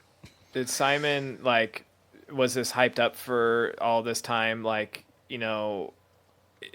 it like, I've heard that Jurassic Park's like the best movie ever, like the best dinosaur movie ever. So the attitude going in was like, oh, like they got this wrong or that wrong. You know what I mean? Like when Maybe. you go in hearing so much good about a movie that you almost want to be cynical of, like, it's not perfect. Maybe. I mean, know-it-all 17-year-old. And that could be, how can you go this long in life, 17 years, and not know anything about Jurassic Park, especially when you live on the internet? Like, Right. You're going to pick up some things about Jurassic Park. You're going to know this movie exists. So it could have been maybe we waited too long to watch this one. He didn't hate it. He just kept getting hung up on the science stuff, and like, dude, how do you know? I know you don't pay that much attention in school. Come on. I do have an important question here. So, somebody mentioned Schindler's List a little bit ago. So we know Steven Spielberg exists in the Seinfeld universe because of that episode where he takes a date to Schindler's List. It's a popular episode. Yep. Makes out at Schindler's List. So that obviously means that Jurassic Park exists in the Seinfeld universe. Do you think Jerry Seinfeld bought a copy of Jurassic Park just to watch the scene of the actor who happens to look like Newman die and plays that over and over again? Probably. Newman. This isn't part of the trivia, but there's a great story about Sam Neill watching it next to, was it Princess Diana? Have you guys heard the story? No. Mm-hmm. Like, he went to a premiere in, overseas, and Princess Diana was, sitting next to him, and his son came along and was sitting next to him and was ripping rancid farts the whole time, and he was mortified that Princess Diana thought it was him, and so he's that he hasn't been able to watch it in years because he just associated this terrible night with, Oh, no. yeah, his son ripping rancid farts. So funny. Well, it probably comes as no surprise. I fucking love this movie. Even some of the janky CGI, especially our first view of a dinosaur is probably the worst CGI in the whole movie. When they It's see the eating Brachiosaurus. the leaves on top. But even that, like you said, the score really helps that sense of awe. I mean, I have this score on amber-colored double vinyl Hell yeah. wax. Jurassic Park was the first novel, adult novel I ever read. I was in 2nd or 3rd grade, and my godfather had read it and told my mom, look, Brian loves dinosaurs, and I know, my parents, especially my mom, were and still are very strict, right-wing, religious, wouldn't let me watch R-rated movies, no horror, none of that stuff. It was all Partly evil, backfired. unless it was Universal monsters. That was okay, because that was what they grew up with. But he's like, there's no sex in this. There's not much cussing. There's nothing And my godfather was a pastor, so my parents kind of, if he said something was morally okay, they were like, okay, that's fine. Which is funny because now my godparents are some of the most progressive people I know. And they're the same age as my parents, who are, anyway, we won't go there. But, so, yeah, as a, how old are you in second grade? 8? So I read this book and devoured it. It is the book I've read the most. I don't, just because there's so many books and I don't have that much time, I don't often reread books, but I have reread Jurassic Park 5 or 10 times probably throughout my life. When I found out there was going to be a movie, I fucking lost my mind. I followed the production. I have magazines. I have art cards. Crash McCreary became the first artist I knew by name because he was the one who designed the dinosaurs. And I sat at the kitchen table with reams of old computer paper that the bank my mom worked at was going to throw out because they were going to laser printers, and tried to recreate Mark McCreary's drawings. Michael Crichton became the first author I knew by name and first favorite author whose other books I sought out because I love Jurassic Park so much. I made my mom pick me up from school the day it was released. Like, I couldn't talk her into letting me skip, but I did talk her into picking me up from school and taking me to the first available showing on that Friday. This was before before the midnight premiere screenings, and then movies came out on fucking Wednesday or whatever. This was a new movie, still came out on a Friday. So, mom had to take off work early to assuage her psychotic dinosaur loving child. And when she picked me up, she had bought the 2-pack of Coelophysis action figure, little dinosaur figures. So I got to open those and play with them in the car on the trip into town to the theater to see this movie. And I just remember, like, there's never been another theater experience like this for me. I mean, I've gotten to see, premieres of Godzilla movies and things on the big screen, and none of that compares to 11-year-old me seeing Jurassic Park for the first time, seeing Stan Winston's full-size animatronic dinosaurs. And like I said, I'd been reading magazine articles. I've been in the pre-internet era, anything I could get my hands on, any magazine, any newspaper, any little bit of information. I had Sam Neill's face through the whole thing. And this movie is just transcendent. And you're talking about this is the most Spielberg thing. He still had, he had kind of lost his edge a little bit by this point. He'd done E.T. and all, he was at this point kind of the family movie guy. Oh, but yeah. He got a little bit of that edge back. Like and he's the one making the raptor noises when they feed him the cow before you even get to see him. I remember watching some behind the scenes thing on 60 Minutes or 2020 or one of those news magazine shows. Again, this was before there was YouTube shows that just interviewed people and behind the scenes and press junkets and all this kind of thing, when like major network news programs would dedicate entire segments to talking about new movies if they were groundbreaking enough, and this one obviously was. And it's amazing how far this franchise has fallen since then. Because like I was talking about before, when we were talking about the new Jurassic World movie, that like no one's gonna get sick of dinosaurs. Fuck you. So you go to the movie and you see Distortus Rex and you're like, whatever. That thing looks like a penis with 6 arms. But you think back to, and even today, after 30 some years of this movie, watching the original Jurassic Park with just actual dinosaurs still fills you with that awe. Yep.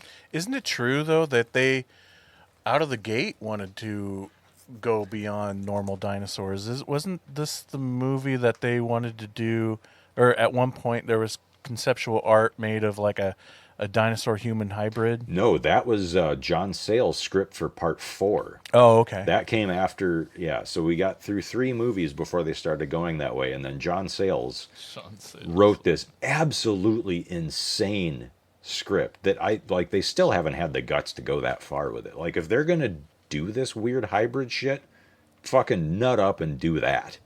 That's what I was gonna ask next. Was like, it's either just like play it safe and throw a little bit in there, or should you just go balls out? Yeah, You I should agree just with go you. balls out.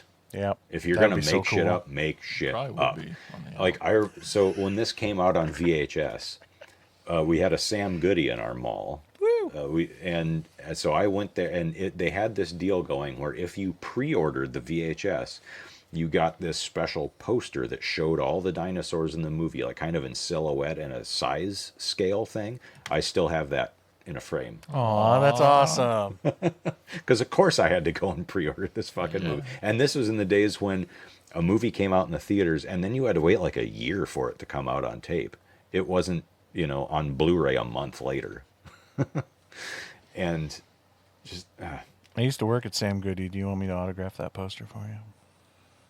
Sure. So when when we're kids, we don't critique like we do when we're adults. When we're kids, we don't compare. We just simply enjoy what's given to us. Yeah. But when you're 11, Brian, and you really did read the books and obsessed in it, can you even remember if it... I mean, I know they always say books are better than the movie, but how did you and your 11-year-old brain handle going from fictional book to a movie? It didn't bother me. I don't know if it was a conscious knowledge of there have to be compromises made. It was just I was watching dinosaurs in real life. I didn't fucking care. That's what it boiled down to. And the book is great, but the movie's great too. So even most of the compromises that are made, it's just like, okay, there's less dinosaurs because dinosaurs are expensive. Yeah. But and they are two very different things. Like, have any of you guys read the book? No, not enough pictures. Okay. If there's audiobooks, you can have someone read it to you. Oh, anyway. sweet. Yeah. And it's funny, like each movie since the original has had something where, well, The Lost World, Crichton wrote a sequel book, which I'm actually looking at the hardcover of right now. It's right in front of me on this bookshelf. And again, the book and the movie differ pretty significantly. But after Lost World, so basically from part 3 on, it seems like every one of these movies has tried to do we have this sequence from the original novel that wasn't it. Like even the new one, the thing with the T-Rex and the raft in the new one, that's from the sort of kind of half-assedly from the original novel. So they're still trying to pay homage to the source material. It is that good. How many Jurassic Worlds are there now, guys? I don't know. 4. There's 7 total. So there's the 3 7 with total films. There's the 3 with there's Well, yeah, but there's I was 7 total films. There's yeah. 4 Jurassic Worlds. There's 3 Jurassic Parks. Okay. Because I totally lost count of the worlds. The thing that bums me out the most about this movie, about the original Jurassic Park, is that it was like the nail in the coffin of practical effects, even though it had the most groundbreaking practical effects, maybe still ever, in that full-size T-Rex. I mean, they couldn't get the shark to work in Jaws, but I'll tell you that, 20-foot tall freaking... Well, they had a lot of issues with that, It too. almost did, yeah. Because they shot so much of it in the rain, it gave it the shakes, and everyone was terrified that it was going to kill them by accident. Because they lost control of it. So when they were trying to make it bite the car and shit, sometimes it would just freak out and start snapping because it was all wet. Oh, I want to see that movie. Electronics and Yeah, wet. they said they'd be like eating lunch, and then the T-Rex would just spontaneously come alive, start shaking, thrashing, and people start screaming and running. So they would like spend all night with like hair dryers like taking shifts trying to dry this thing out for the next day of shooting, because the man. liquid latex would just absorb all this rain and Yeah. get into all the mechanics. And But originally it was going to be all stop motion. I was going to ask you that That's why too. Phil Tippett is, and that great story about they do it in the movies that made us. There's a Jurassic Park episode, Yeah, and they it's a good talk to the episode. guys who did the CGI and how they were basically told, "Don't do this. Just do what we tell you." And they, after hours, made this model T-Rex CGI, and they showed it to everybody once they got it to where they wanted it, and. Tippett says, "Oh, I guess I'm out of a job," and Spielberg says, "Don't you mean extinct?" But there's still, like, you can go on YouTube and find Tippett's test animation footage. And I was talking earlier about how they did a big special on the special effects of this for some news program, and they showed that original stop motion footage. Or I remember seeing that on TV in 1993 and be like, "Oh, that still looks so cool!" Like, it's not as good as a full size robot, but it's pretty fucking cool. But Phil Tippett had won an Emmy in 1985 for a short film he did called Prehistoric Beast, which there's a bunch of different sections of it, but the main part is a Tyrannosaurus fighting a Centrosaurus. I think it's some ceratopsy. I'm pretty sure it's a Centrosaurus. Anyway, you can find either the supercut of just the stop motion on YouTube, or it was edited into an hour-long TV special called Dinosaur, hosted by Christopher Reeve. Because in the 80s there was just this big boom of popularity in dinosaurs, and every little kid, including me, and I assume all of you, were just enamored with, had tons of plastic dinosaur toys and posters and magazines and books and T-shirts and so on and so forth. And Tippett still worked on the movie as an advisor, but I guess that is my biggest gripe about this, even beyond the the Dilophosaurus and the raptors are wrong and the Gallimimus didn't have feathers or whatever, is that it's just kind of a bummer that this was the shift in an era, and that even if some of the CGI does look a little janky, it looks better than a lot of the shit you see now with a much bigger budget, which is just unfortunate, because it went from, because even though it may not all look great, it was done from a place of love, and it was done for these guys trying so hard to prove themselves that it was a passion project. They worked so hard on making those digital effects look good that most of them still really do. And anymore, it's just, that's how effects are done, so nobody gives a shit. It's just, it all just feels like churned out slop now. So even the stuff in Jurassic Park that doesn't look great still has more character than anything almost that you see today as far as digital effects go, if that makes sense. I will say, I've said it before, that it doesn't matter if it's practical or if it's CGI or what the effect is. You have to shoot it proper for those effects first. I said this on the last episode when we were talking about Gabe Bartelos. It's like, makeup effects guys could get pretty tense and precious about how their work is shot, because this is their business card for the next job, is these special effects. And if you're not shooting it at the right angle, it's going to look like crap, or lighting it properly. And the same thing goes for CGI. And I don't always blame the CGI guys. They're doing the best with what they have to work with the environment they're having to put it in. 9 times out of 10, I blame the director just or like the labor farms that are worked to death for nothing, for no money, Yeah. So sometimes when CGI looks like crap, that's on the DP, man. That's on the director. That's not necessarily on the effects team themselves, unless you do get an effects team that doesn't care, or their budget is slashed in half at the last minute, which happens a lot too. Probably not any trivia on this one. There's way too much. I was overwhelmed, but I covered a little bit of it. The T-Rex occasionally malfunctioned. That's crazy. According to behind-the-scenes book, The Making of Jurassic Park, an adventure 65 million years in the making, the infamous roar of the T-Rex was a composite mix of a dog, penguin, tiger snarl, alligators gurgle, and a baby elephant squeal. The very deep alligator vocals acted as a low-frequency element of the final roar. However, as Gary Rydstrom stresses, the key part of the sound is the high-frequency element, the baby elephant. He describes how during the recording session, the baby elephant only did the iconic cute high-pitched scream that forms the basis of every T-Rex roar in the film once. We kept trying to get it to do it again, and the handlers were saying, "We never heard it do that before. That's a weird sound." As he stresses, the introduction of the T-Rex is seen expressly planned around the sound design. I think maybe other directors would have had a shock moment where you see the T-Rex show up out of the blue. Spielberg was great in the T-Rex scene by getting several minutes of tension because you knew what was coming, and you knew it was because you heard it before you saw it. It's nice when movies think about the sound that way. Yes. The other one I had, another part was the Phil Tippett, but I thought this was sort of fun. He did a short demo of the kitchen scene, and Barbie dolls are substituted for the actual actors, so...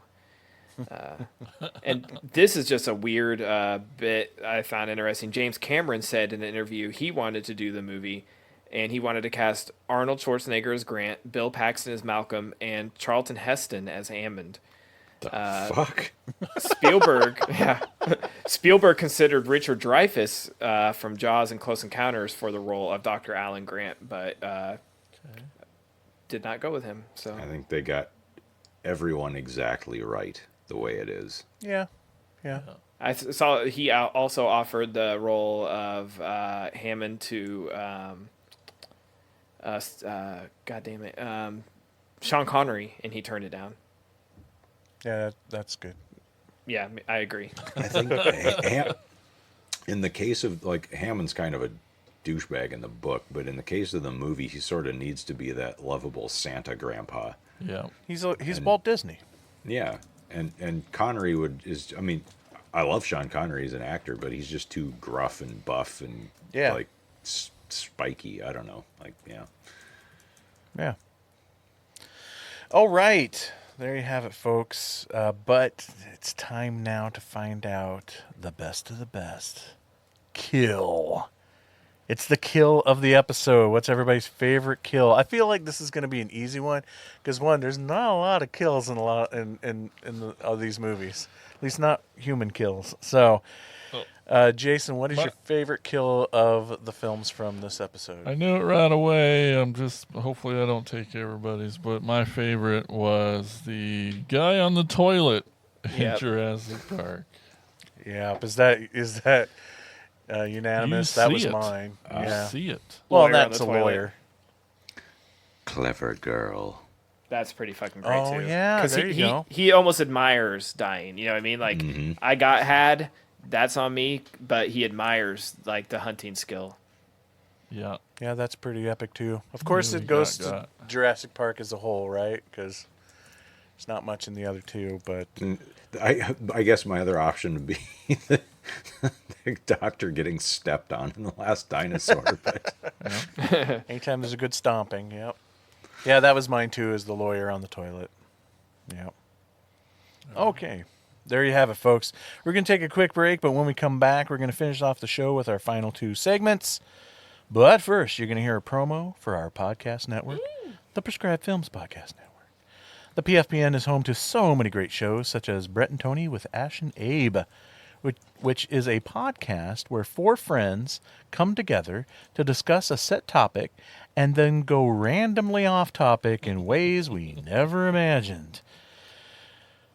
Also, every other week, they discuss a random B-movie. Why? Because B-movies are the best movies. So you can check out Brett and Tony with Ash and Abe and all the other shows at thepfpn.com. We'll be right back.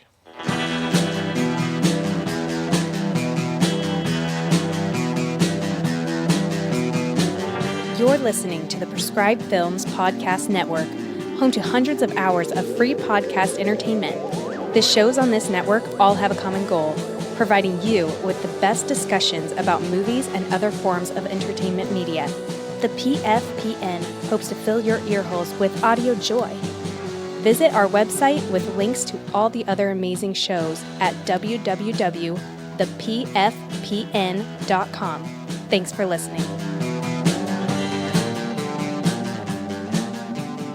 Welcome back to the show, and now it is time to hear from the listeners. Here's Jason with shout-outs. It's time for shout-outs! Shout-outs! Shout-outs! Shout-outs! Shout-outs! All right, we asked, what are your favorite dinosaur horror films? And here's what y'all said. Up first, we got attacker Tim Lennerer says, gonna go with The Valley of Guanji because, one, the scene where the cowboys capture the titular Allosaurus is in the running for the single best animation Ray Harryhausen ever did. And two, hell yeah, I was love that movie. Get confirmation from Brian on that. And two, is a motherfucking Allosaurus, not a T-Rex. And then he posts some funny picture, Joe Meek, blah, blah, blah, Tim Lenner. Can't stop talking about Joe Meek. Anyway. Still yes. bitter about making us do that commentary all those years ago? No, not at all. I love talking about Joe Meek. Up next, we got Giancarlo Nurko says, The Crater Lake Monster. Oh, yeah. Love that one, too. I have a theatrical one-sheet for that movie. Nice. Probably. Thanks for, I think, first-time commenter, Giancarlo Nurko. Very cool. Up next, we got Attacker Lisa. She says, can't go too wrong with Tammy and the T-Rex. Hell yeah. Ridiculous as it was. That said, I have to go with Godzilla. Mm-hmm. Just giving pauses for Brian, right? Yeah. I tried to get there. Godzilla. Thanks, Lisa. Up next, we got attacker Jacob McLaughlin says, seeing that it is an irradiated dinosaur, the original Godzilla is still one of the most harrowing and terrifying monster movies ever made. Damn right. Godzilla -1 is a more than worthy successor to it. Dang right. Up next, attacker Rose. Really? She says Velocipaster. Yes. No. That movie is very silly and fun. It has to be. It's called Velocipaster. And then lastly, there's Andrew Bentler, attacker Andrew. I don't even know. It's just some gif of a dinosaur roaring at me. I don't know what it's from. I don't. Is it a son or which one? Group? That looks like Tammy and the T-Rex. Is it? Oh, okay. Yeah. Yeah, that's what we got today.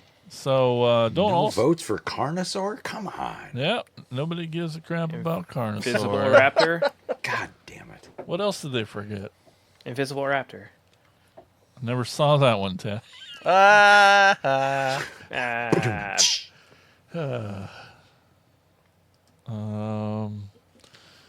What else, Baby? That's the best one. Baby Secret of the Lost Legend? Fuck yeah, I've got that on Blu-ray from Kino Lorber. I just watched it a couple weeks ago again for the 8 millionth time. It's a great movie. The Land Before Time. Land Before Time. Caveman. Caveman's good. Baby was the first movie I ever saw in the theater. Oh, interesting. Yeah. What does Asylum have? Probably too many. 500 things that suck. Yeah. Oh, that does remind me. This episode is brought to you by. God dang it! I should have looked this up beforehand. This is going to take forever. Brought to you by Sinclair Gas Station. Oh, that's good. That's that's really good. Did you guys see that there is a new dinosaur horror movie coming out this month of August? I'm trying to find it, and I'm talking slower.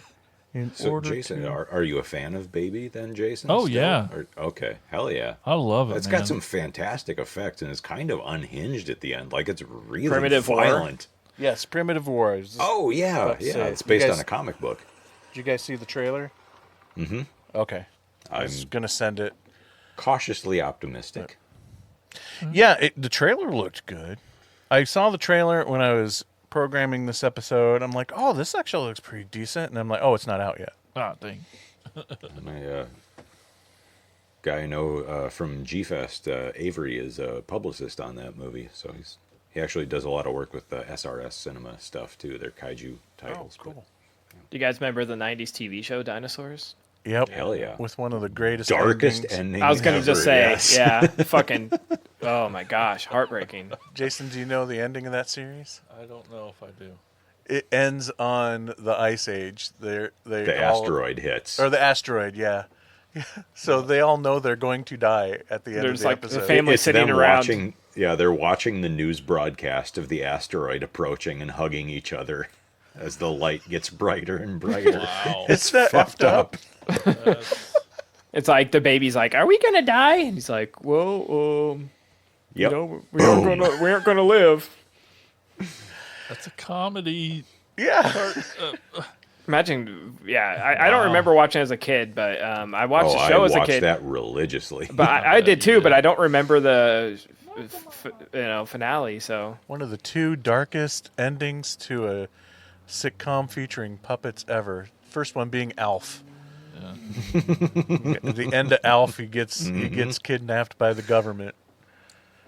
Oh. But they did like a 20-year later TV movie that sprung him from. Anyway. Yeah. Alf's a dinosaur? No, I'm just saying messed up endings to sitcoms. Yeah.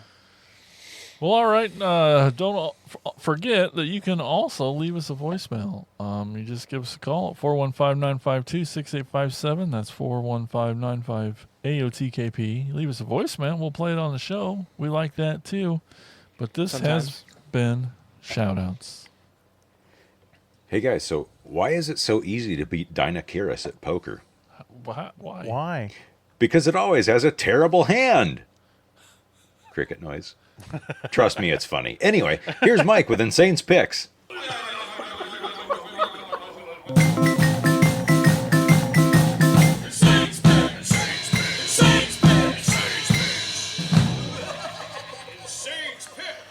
I want to take you back right now to 1992, when I personally had no direction for my life, and yet this 26-year-old was releasing his 7th feature film and already had his own distribution label by the name of Tempe Video. For this Insane's Picks, we are keeping in with the theme of the show, where we will be talking about J.R. Bookwalter's 1992 classic, Galaxy of the Dinosaurs. A space crew is on a mission to survive the tyranny rule of the planet Grugon and to go get themselves a bite to eat. They crash on a strange and unusual planet that looks an awful lot like the backwoods of Ohio. As 6 spacemen try to figure out where they are trying to also survive in a world overrun by dinosaurs. Now, when I say dinosaurs, I mean stop-motion dinosaur footage taken from the 1977 film Planet of the Dinosaurs. That's right, all the dinosaur action in this movie is just footage from another film, cutting back and forth to shots of the actors reacting to the stop-motion scenes from Planet of the Dinosaurs. They don't even try to match the footage. Galaxy of the Dinosaurs takes place in J.R. Bookwalter's backyard, where all the dinosaur footage is obviously a desert-looking background. This film was made during the time J.R. Bookwalter was working with David Duchovny. A deal was struck at the last minute to produce 2 more films right after Bookwalter had made the film Maximum Impact for David. As you may guess, the production time was super quick, and it was written in one night, shot in 3 days, with a budget of less than $2,000. Don't get me wrong, there is a reason this film doesn't ever get talked about when discussing J.R. Bookwalter's filmography, but you know what? I like it! It's got a fun, dumb charm as they try hard to turn up the comedy in this movie, knowing full well what kind of movie they're making under the conditions that they are making it.